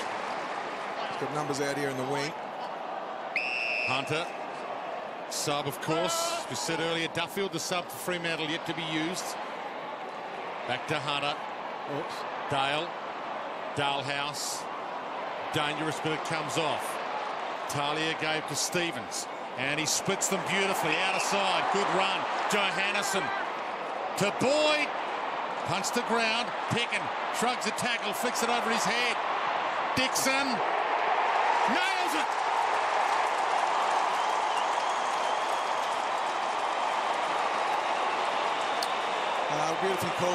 Beautifully called line. That's a really exciting play. Let's see whether this is a mark. It's hard to tell from that angle. Yeah, the boundary umpire was in a great position. But this is a great kick again. And I know Boyd doesn't kick a lot of goals, but he creates a lot of goals. If they can get the ball one-on-one to Boyd, just opens it up for the likes of Stringer, Dixon, who's kicked the 3 goals. Really long kick here from Johannesson to Boyd. Great play. Great team goal. Well done by Picken. Interesting hand pass over your head there. Always risky, though. Is it a throw? Is it a proper handball? And Johannesson, who can provide so much run coming out of defence. So, once again, we've got a wall game. Mitch Wallace is tucked up in the middle of the ground. Back to a 17-point margin. With 6.5 minutes remaining in the term. If they can maintain that or even close it, we're set for a big final quarter. Bontempelli down to the half-forward line. Johnson is like the rock of Gibraltar, and he gives it to Spur. Spur kicks up towards Clark, who used the body. And Neil's got to play on. He's caught one in the back, and he'll get a free kick. Having a very good season, Lachie Neil.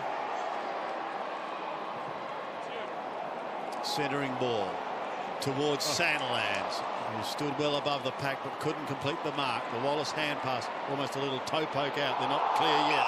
Going for holding the ball is Sutcliffe. No, good decision. He took the first tackler on and then bounced off him.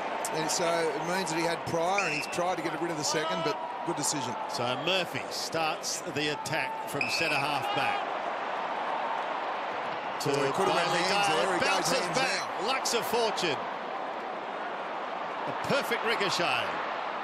Stevens had trouble picking it up, but he gets there eventually. That's a poor kick. That's a horrendous kick. Right Because to Johnson. they had numbers. They had to use the numbers, put it through the hands. Well, that's Michael Johnson's 6th mark from a Bulldogs kick. He comes to Clancy Pearce, who comes to Daniel Pearce. Sorry, Spud. No, and Stringer hasn't taken a mark, so he's been one of the better players on the ground, Johnson. Flat-looking helicopter punt from Daniel Pearce. Bontempelli, however, gets caught. Comes back towards Lachie Neil again.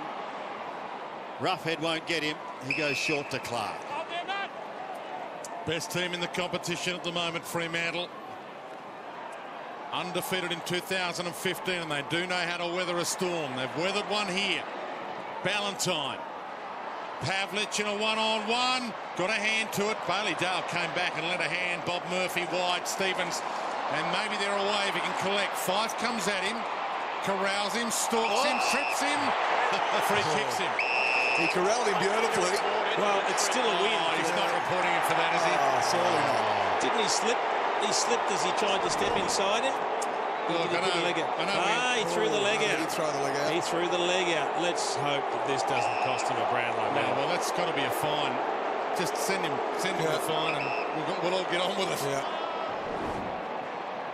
You can't lose Brownlows for that, surely. Little nudge up.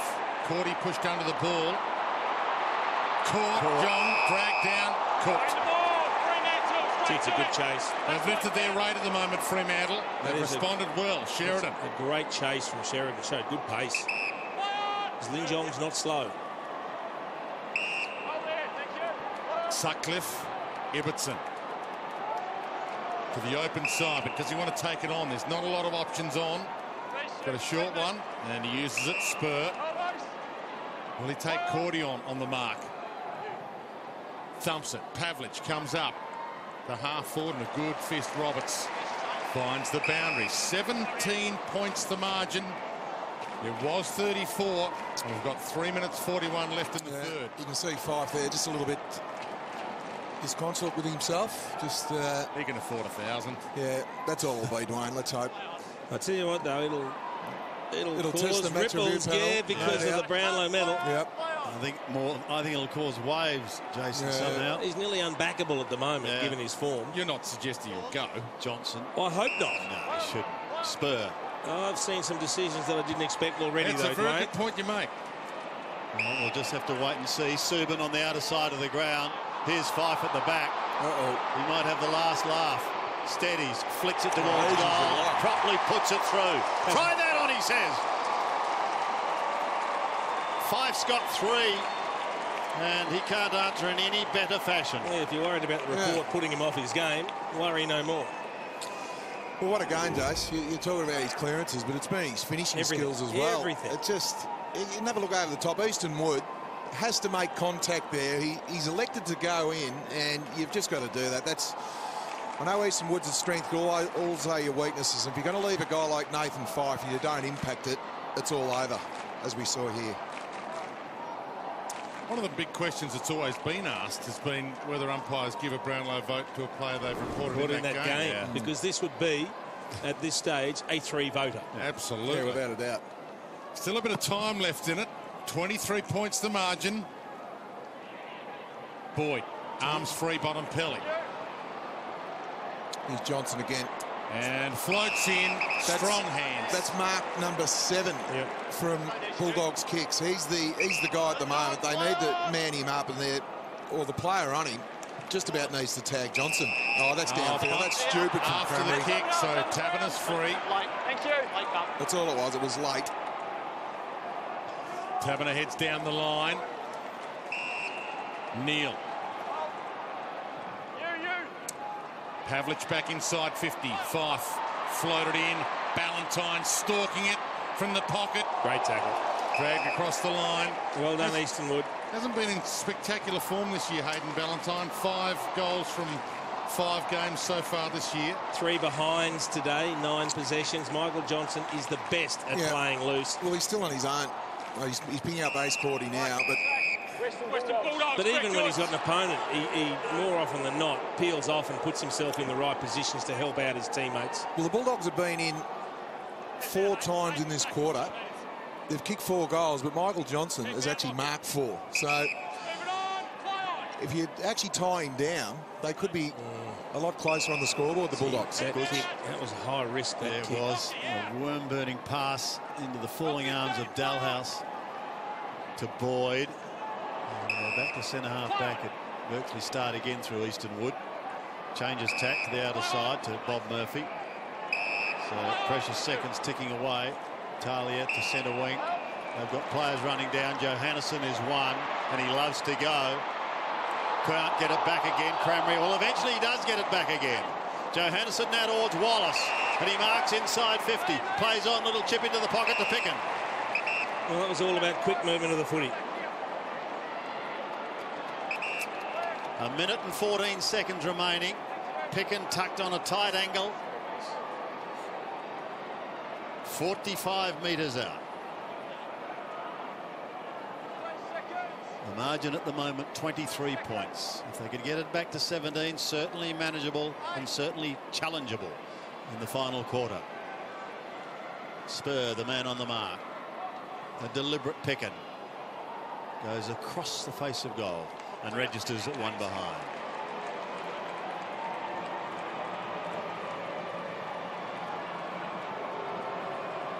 Johnson to the pocket.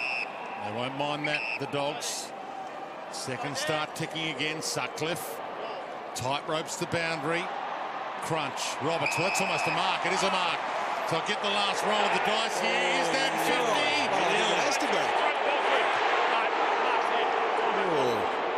That would have been huge. Yeah, Lockie Neal just playing innocent. I didn't hear you. Sorry, umpire. Would have been a goal from the line on a siren. Cordy flies. Back in the pack. Jong just bumped on the kick. Ball in. Still time. It was Johnson that got the touch on Jong too. Is this a 50-metre penalty? Is it a clean mark first? I don't think you can claim the mark. I think Barlow had hands all over it. He's suggesting that. That's what Lockie Neal was pleading with the umpire in the end. 7 seconds and counting. Bonampelli had a piece of it. Clark had a piece of it. Tie up. Umpire stalks it. And barring some sort of crazy free from this ball up, it will be 3/4 time and a 22-point margin. Good crowd in. The Dogs have brought the fans back. And they're giving them a show, as they have all year. The best team in the competition.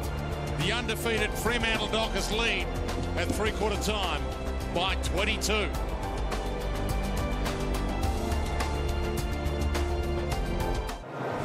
Here at Etihad Stadium, the big question is, can the Bulldogs pull one out of the fire in this final quarter and steal an unlikely victory? 11-8-74. The Dockers to 8 goals for 52. Tory Dixon's got 3 for the Western Bulldogs. Pavlich and Fife each have 3. But the big news to come out of that quarter was the Brownlow medal favourite, Nat Fife, is on report. That, no doubt, is going to really shake up the game in the next couple of days. But right now, we're going to go down to Barry Hall, who wants to talk, Baz, about the contested possessions for the Dockers in the final quarter. Yeah, it's a big last quarter coming up for Fremantle, and they haven't been great in the last quarters this season. They've only won 3 out of 6 last quarters, and its contested possession really drops away. Most of the games they play, the 3 quarters beforehand, they put the game to bed, and then they just fall away from this area, particularly as you see on screen. They can't afford to do that now. Only 22 points of difference. The Doggies are in striking distance, so I'm sure Ross Lyon is reiterating they need a big last quarter here as well. So big last quarter for Fremantle, and the sub has been made as well. Duffield has put the green vest away, and Subin has put the red one on. Thank you, Barry. Barry Hall, the Premiership winning captain, down on the boundary line. Special comments upstairs. 4-time Premiership player and goal-kicking machine for Hawthorn, Jason Dunstall, and one of St Kilda's and the game's longest-serving captains ever in Danny Frawley. Gentlemen, the big question is, can the Dogs do it? What do you think?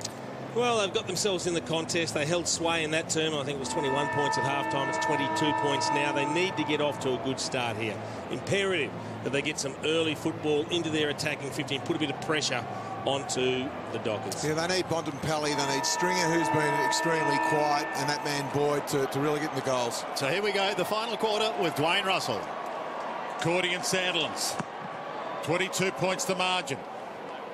And Fremantle make it 7 out of 7. They get the clearance. Scrambled for by Mundy. Bouncing ball, eludes Pavlich initially, and Talia content to see the line.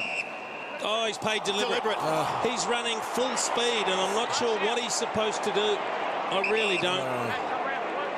I guess he shouldn't have taken possession of the footy, is what he shouldn't have done. But if you're running flat stick, the only option is to handball the ball straight back over your head to the bloke that's chasing you. Or get tackled by the skipper.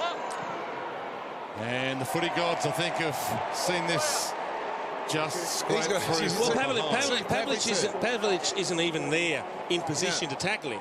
I mean, he's not close enough. He's running full speed when he actually gets to the ball first. He can't stop that quickly. What's he supposed to do? That's a good grab out of side, rough head. Still some life in this. He drives it long to the wing. Johnson floats in. He was man. He's got all sorts of concerns. Stringer, hasn't he? Well, it was going to be his 8th mark from opposition kicks, and it ended up being a free kick, so you can nearly put that down as a mark, but it's not on the stat sheet. Taberner forward. Sandlands forward. Rough head. Plucks it from both of them. Murphy takes off. Not a lot to go to there. Back to Roughhead, to Boyd. At least they're taking it on. Having a crack. Johannesson. Need a contest here from Stringer. Johnson. At least he doesn't mark it. The Stringer's at least brought it to ground. Ibbotson got there first. Clancy Pearce will show some poise. Chips it wide. Sheridan didn't mark it. Johannesson stripped him. Pickin. Cordy. Stevens. Great kick. Beautiful kick. You're right, Jace. You called it. He had Boyd short, then he had Dixon long. So great connection there, but great vision from Stevens. That was a great kicking ball to Cordy, wasn't it? That allowed the handball in the middle of the ground, and there's nothing the defender can do when the ball comes through the middle of the ground. It was the kick to Cordy that opened it up for Stevens for the handball receives. And as I said, as a defender, you're guessing in the end. Massive kick there for Tory Dixon for the Dogs. For Fremantle's chances of staying undefeated. Directly out. You'll hear the roar. Oh, he wobbles it through. It was ugly, and yet it was beautiful. It's been all about the quality of their inside 50s. He's kicked his 4th goal, Tory Dixon. He's proven the one. But you get the hand pass inboard. Good to see Cordy give it out. And then he just looks at the options. He doesn't go short because he's got Dixon in space long. And it was Michael Johnson that had to try and cover him. Well, you can see Michael Johnson was putting his hands out because he's on Stringer. You can just see after he marks the ball, Johnson's looking around to his teammates and saying, who is on Dixon? But at that stage, he had to man him up. So once again, we're back to a 17-point margin. And Clancy Pearce must have been the player that was caught out there, but Johnson should have manned him up on that occasion. Dixon, a good return, 10 disposals, 4 goals. Well, Pearce is the player playing loose. Ibbotson, the direct opponent now for Dixon. The Bulldogs are winning the hard ball at the start of this last quarter. Neal is going to be paid a free kick. Infringement from Crameri. Thought about going wide to the outer side of the ground, and eventually does go wide, but not quite as to Pavlich, who's a long, long way from home. Fife and Sandilands have crept inside the attacking 50. And no one's really picked him up yet. Nick Sandlin's waving, demanding attention. It heads to him now. He got two hands to it, but couldn't complete the mark. At the back of the pack was Murphy. Picks it up now, tries to get it out, wants the back door. Here's Bontempelli. The hand pass is OK. Johannesson is on the end of it, goes short into the middle. That's good. Now, Stringer, let's fly with the bomb. Tory Dixon, it's a one-on-one. Dixon wins it point blank. He can kick number 5 and bring the Dogs right back, and he does. Beautifully called, Sandy. That's the way to hurt Michael Johnson. Hit up his direct opponent in Stringer. The leg rope there was far too long. Have a look through the middle of the ground. Johnson's giving him a ski rope, not a leg rope. And beautiful play here from Dixon on Sutcliffe. Just edges him out under the ball. No one on the mark. That's great play. Really good play. Stringer's starting to get into the game. They need him to get some quality ball, but it's been the coalface where they've really started well in this last quarter. 5 goals to Tory Dixon. There is 2 kicks in it. The Bulldogs have not led in this game. Fremantle kicked the first 5 goals of the game. They punched the margin out to 34. It's back to 11. Walters. Little high. Mundy. Settle. Free kick. And he drives it. Main stands under it. He lets the Flyers go up. Ball flicks to the back. Murphy holds his man off. Lets the cavalry come. Boyd dragged down. Walters wrapped him up. Ball up. Good spot for a ball up for Fremantle. Really good pressure there from Walters. Well done from Matty Boyd to get first hands on it. Nothing he could do. Just need to grab a man here, the Bullies. Sandlands with the height. Palms it down. Fife. Did he get his arms free? Yeah, gone. He's gone and play on advantage. They're taking it on the Dogs. Well, this is Johannesson. Exciting when they run it. Creates opportunities. Crameri.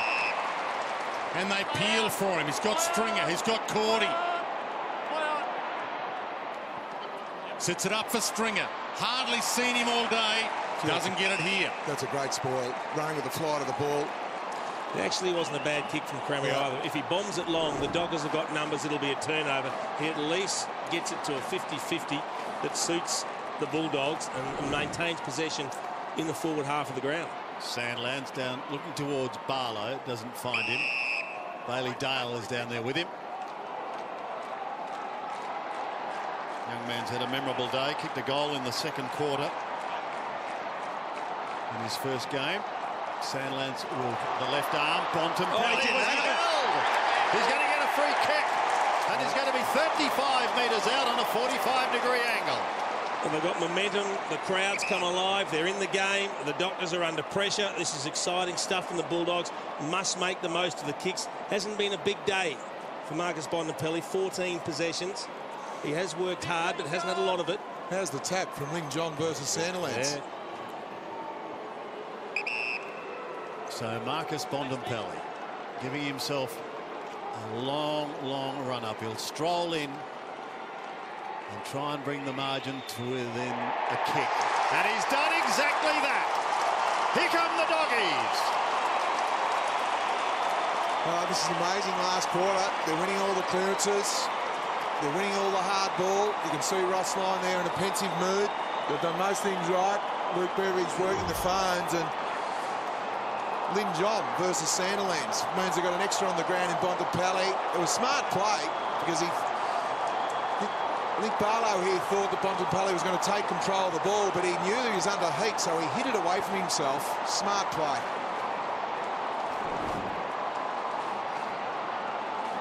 There's one kick in it. Well, we'll now find out if they've been switching off the Dockers and just saving themselves, or whether it is an issue of fading out in the second half. It's the closest the Dogs have been to the lead since the 7-minute mark of the opening term. Clark thumps it inside 50 and good mark. Dropping back Easton Wood. He's been solid all day. It was good hands. Rough head. Heads wide towards Goods.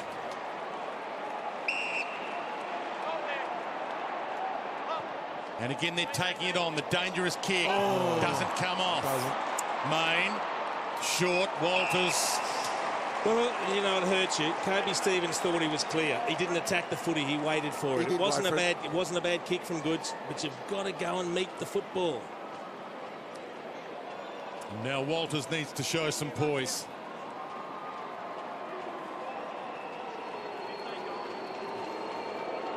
Hasn't had a massive afternoon at the office. He's yet to break out this year and put a big number next to his name. But this will be huge. The boos strikes it beautifully. Goal umpire did not move. Class act. So you've got to keep taking those risks. Brett Goods, the kick was good. It opens up play when you hit that target in the corridor. But you can just see Stevens, he's pedalling backwards, waiting for the ball to come to him. He has to go and meet it. If he goes and meets it, there's no turnover. But the quick turnover leaves his back six exposed. No, you're right. He didn't protect the ball drop either. He went past the line of the ball, and as you said, he had to go at the ball. That was the key.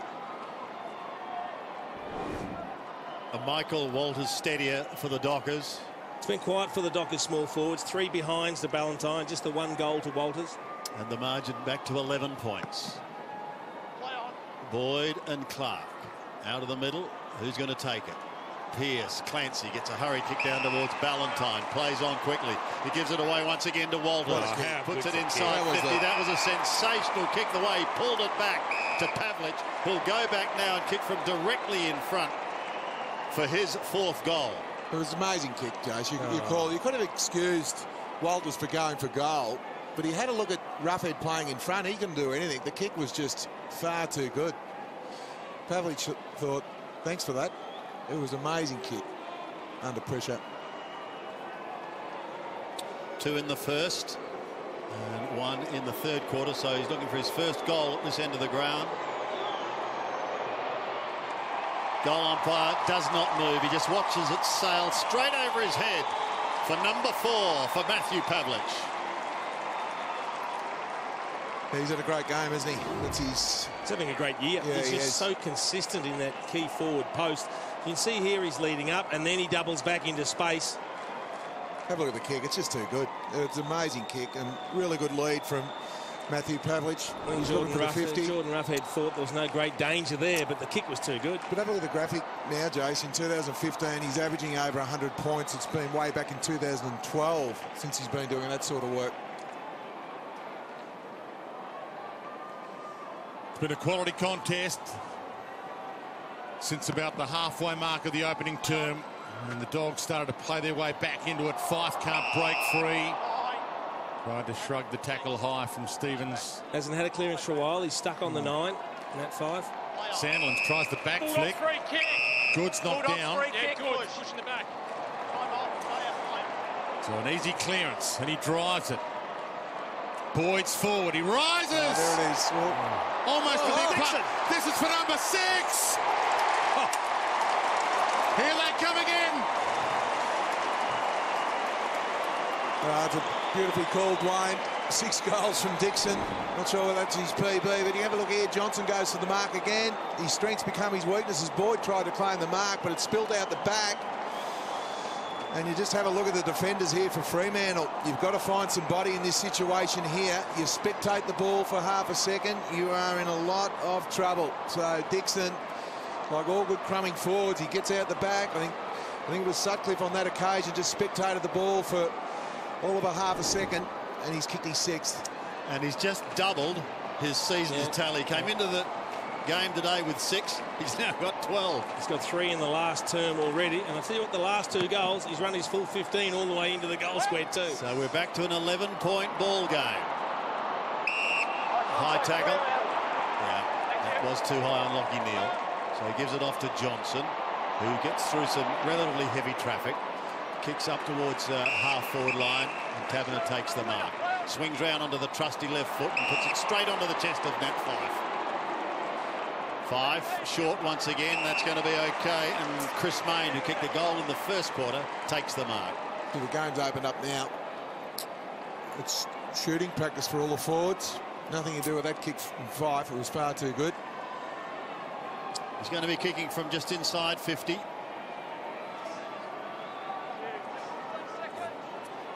Had his quota of tackles again, Chris May. We know he's a very good set shot, but it's his tackling in the forward half again. He's had the 7. Got a very deliberate setup. Kicks from 46 metres. Not going to make the distance. Sandland's got 2 hands to it. Now he's on 2 knees. Gives it away quickly, and it's a kick that's offline by Hill for one behind. No, he had to mark that Sandlands. It was a good effort Mitch Wallace did to just try and put some body. Yeah. Crowd on the edge of their seat here. Halfway through this final term. 2 kicks in it. Boyd. Stevens. They want the corridor when they can. That's where they've been effective. Hunter. Should be fresh. Came on as the sub. Takes them on. Dalhouse. Hunter wants it back, and he gets it back from Stevens. Oh, Lin John wasn't ready for it. Turned his back. Good tackle, though. Boyd stalking it. Gets it back to Zhong. The sidestep. Fife cuts it off. High fend off. Dogs ball. Jeez. He's got Cordy deep. Cordy's on the move. Can he get there in time? Big fist away. Everton takes it over the line and they can reset. He had a short option on 2 in the corridor. Tell you what, it hasn't been. Here's the fend off from Fife. Hasn't been his afternoon, Spud, since he got reported. He kicked the goal just after, but since then. Okay, so in the Dogs' attacking zone, but cleared back towards Clark and co on centre wing, and Walters. Oh, it's a race. Tumbles a punt. The race is on. Downfield. Down the ground. Is it where the ball ends or where it hits the ground the first time? Where it bounced, it bounced first, so it's come back. It'll go to Ballantyne. Tapping along on Pickett. He wants it along very, very quickly. Too slow. Put the match up he wanted. He goes along towards Taberner. Got a hand or 2 on it, but that was all. Picking out the back, gets the hand pass away. He may have to go again because Fife's got it now. Gives it across to Pearce. Pearce dribbled it just towards goal. Won't score. It's close to the boundary line, and the umpires better come in and take control. Under 10 minutes remaining in the game. And at the moment, time not a factor. Sandland smashes it towards the goal front. And that kick has gone out of bounds on the full. So he's a left footer, so it's a very difficult kick for Daniel Pearce. And he's being taken around right It's also to the fence. It's a long way out to kick a banana from, so he might just try and set it up. Kicked 1 so far today. He's and that was the banana in the 3rd quarter, and that banana or check side, wherever you come from, has gone right across the face. Bontempelli's alone, and he gets clear, goes to the wide open spaces. Dalhouse leads in the race, but he needs support, and he's got it now. Cramry may give it back. He does. He looks down towards the forward line, towards the youngster playing his first game in Bailey Dale, but he's outnumbered and he's outgunned. It was a bad option in the end. Gives it across to Neil, who comes across the ground to Daniel Pearce.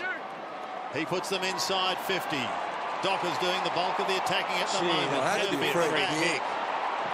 Murphy. That was in the back to Taberner. Brett Goods, he can't believe it, Taberner. In the meantime, Goods goes on, goes wide to the outer side, and again finds his mark in Dale. What they want to do is bring it back in the corridor. He's got Bontempelli. Oh, too slow. Yeah, he didn't pull the trigger. Boyd to Roughhead. Oh, he's got to switch it. Yeah, they're open here. If he can go quickly. He can come to Fletcher Roberts or go to Talia. Oh, he can go Stringer. Talia can go. Stringer's further down, and he's got it, and he can go. Centering ball, passes Mitch Wallace. That's okay. And guess who's got it? He's going for number 7. Yeah, I think his PB is 6, Andy. So he's equalled his PB, which is a magnificent effort for a half forward. What a kick. Tory Dixon, 1 in the 2nd, 2 in the 3rd, and 3 so far in this 4th quarter.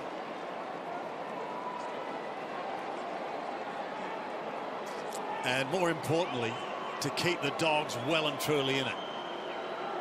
To make it a kick the difference. And for a personal 7-goal haul. Directly in front. Goal umpire does not move. 7 goals to Tory Tixon.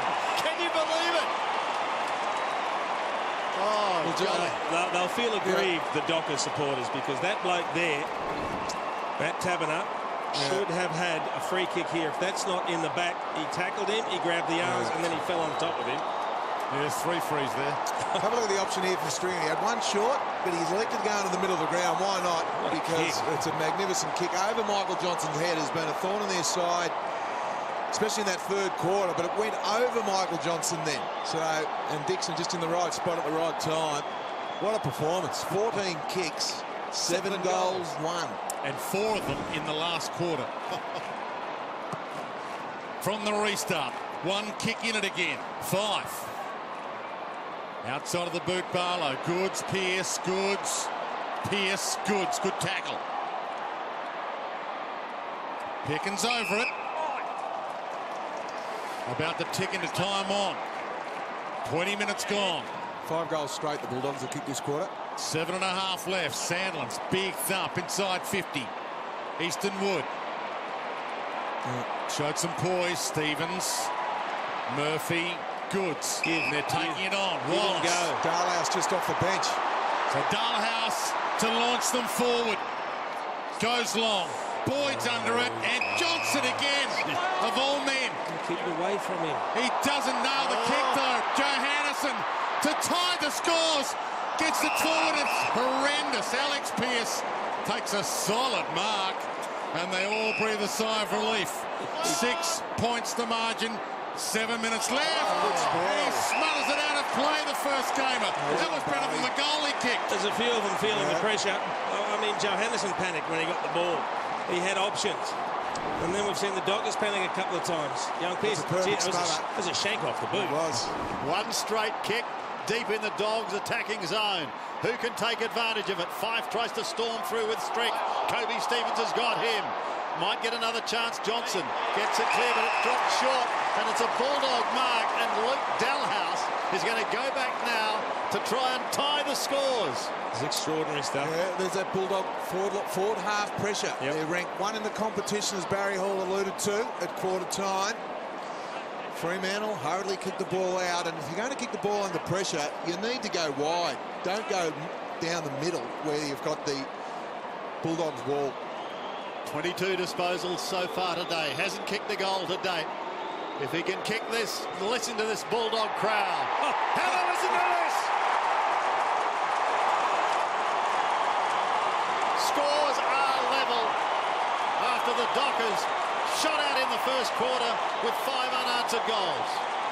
This is amazing.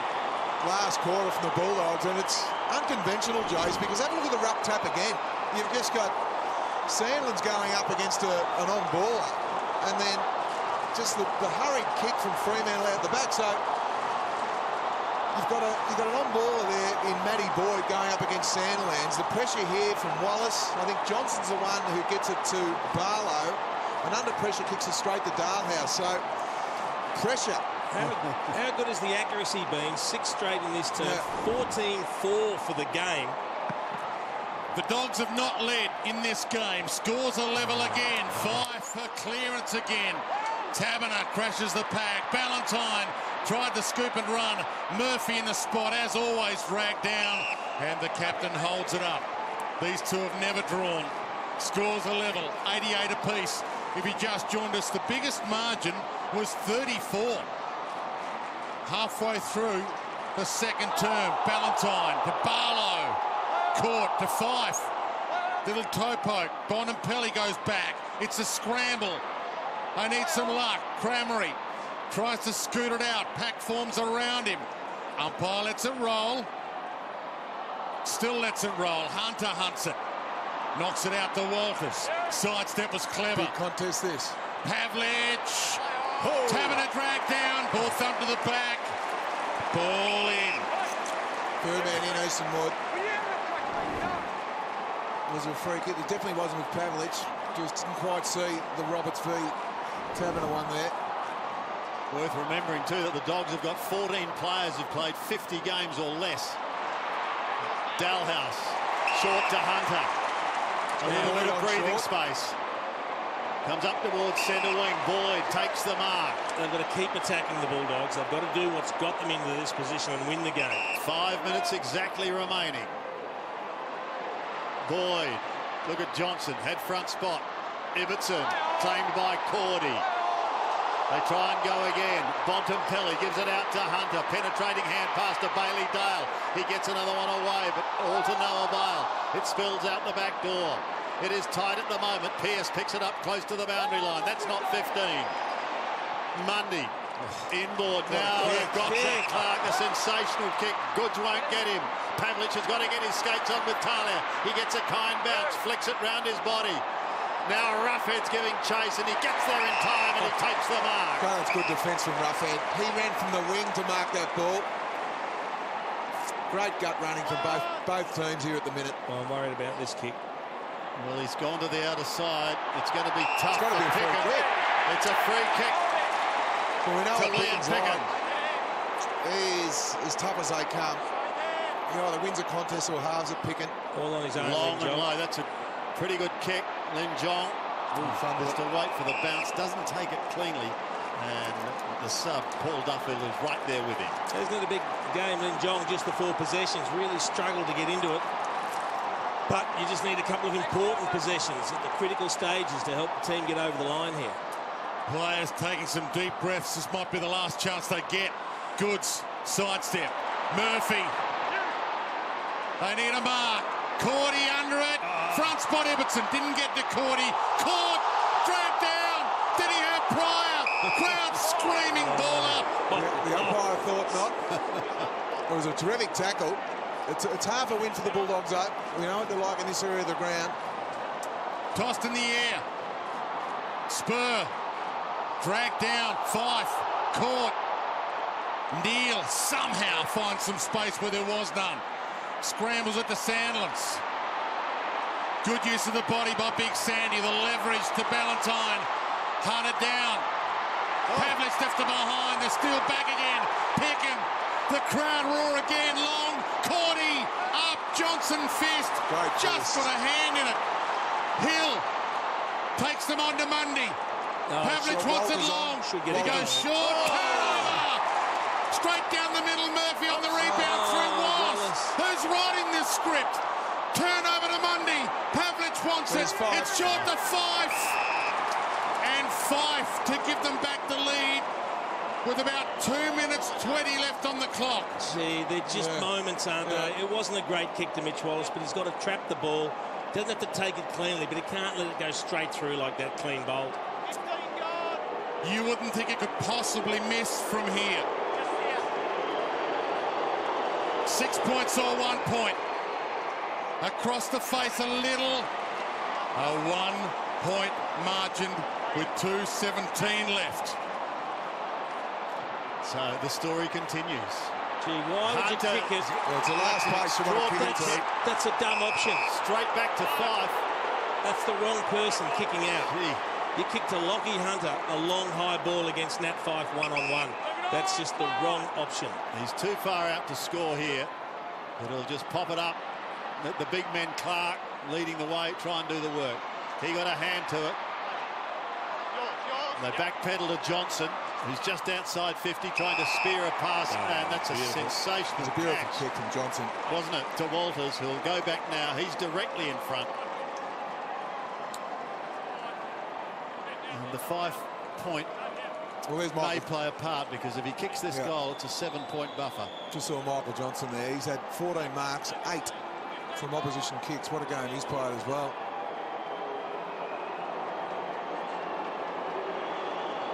Walters going for his second.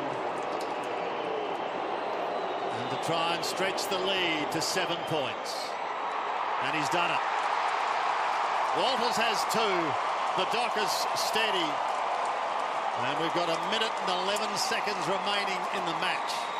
Yeah, it's going to take something special. Hard to score twice in a minute's play, and the Dockers will get plenty of numbers behind the ball. Well, they're going back already, Josh. They've been so gallant, the Bullies. It's just a couple of errors.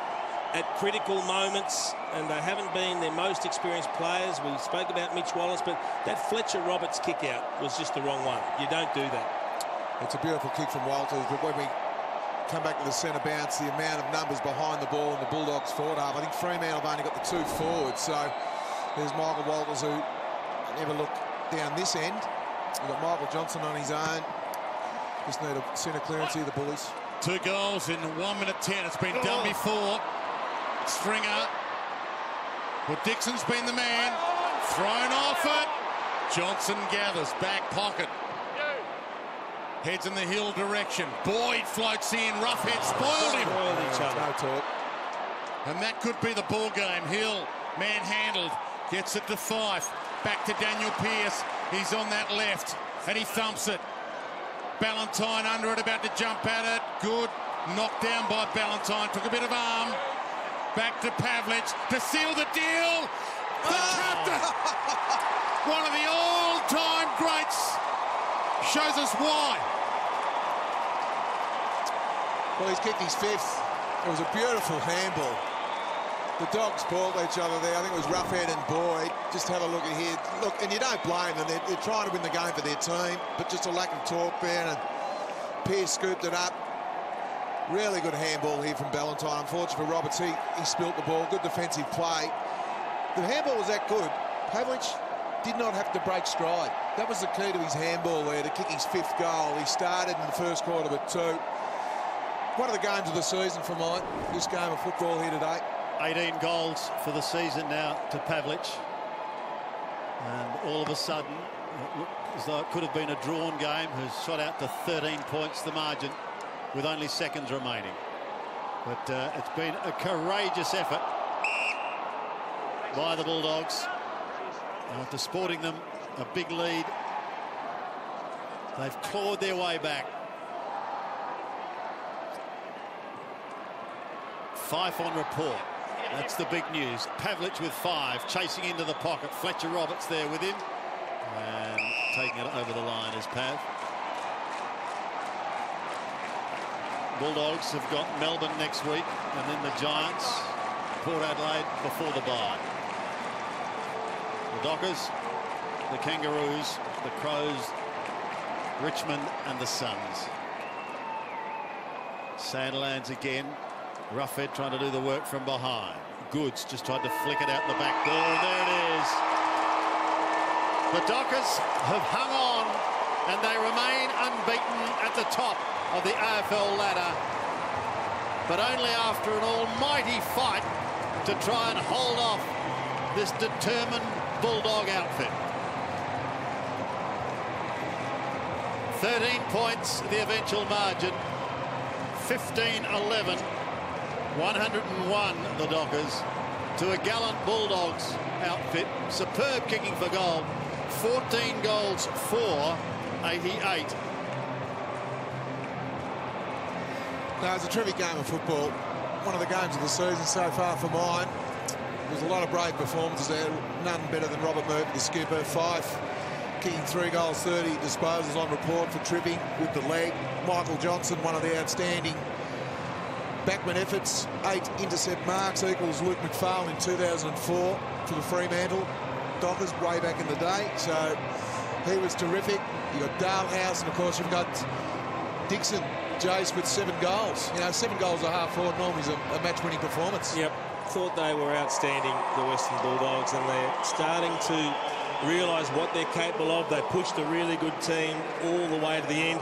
I tell you, came into the game late. Nat Fife had about 7 possessions in the last 5 minutes. He was exceptional, and I think Barry Hall's tracked him down out on the ground. I certainly have, Jason. What a game of football in the end. There was probably some anxious moments in the last quarter. Yeah, it certainly was. They came to play and really took us all the way to the end. Full credit to them, but I thought the way we grounded out and come away with a win was exceptional. What was the focus? The Bulldogs have been really good this season. What was the focus coming in?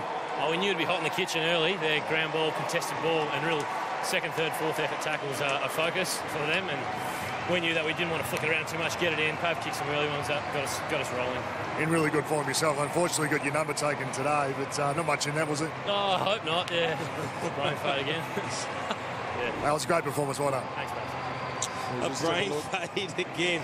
Look, it's not malicious. You would, with the new system, Dwayne, you mentioned it, you would hope that's a fine and not a rubber. Well, I think we've evolved to the point that if something deserves a suspension because it's malicious, because it can do some damage, then it deserves a suspension. But that doesn't, surely. In the modern game, it's played. It's a safer game than ever to play right now. And Fife plays the game in the spirit that it's intended to be played.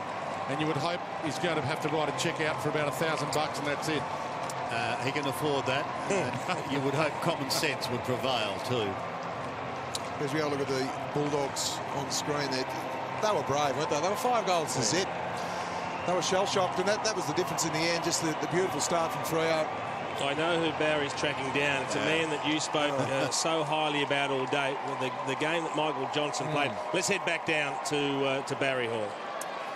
Yeah, thanks, Chase. Well, some anxious moments in the end, and you took some pretty crucial marks yourself. Loose man defence, you played your role really well.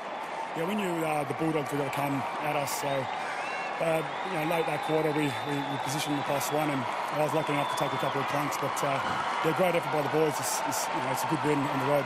And last quarters have been an issue for you guys, particularly this season. Did you speak about that at quarter time?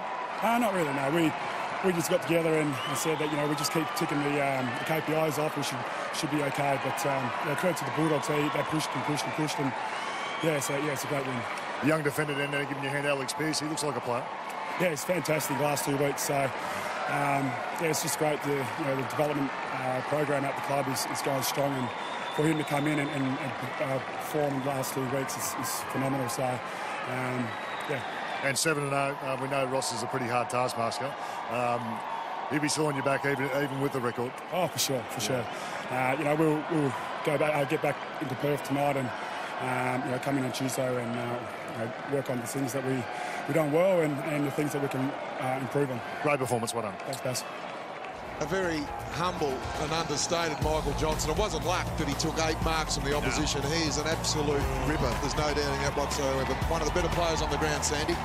Indeed. So the Dockers led by 27 points at quarter time. They've been outscored since then as the Bulldogs tried desperately to snatch the lead. They drew level and they were gallant, but in the end they fell short by 13 points.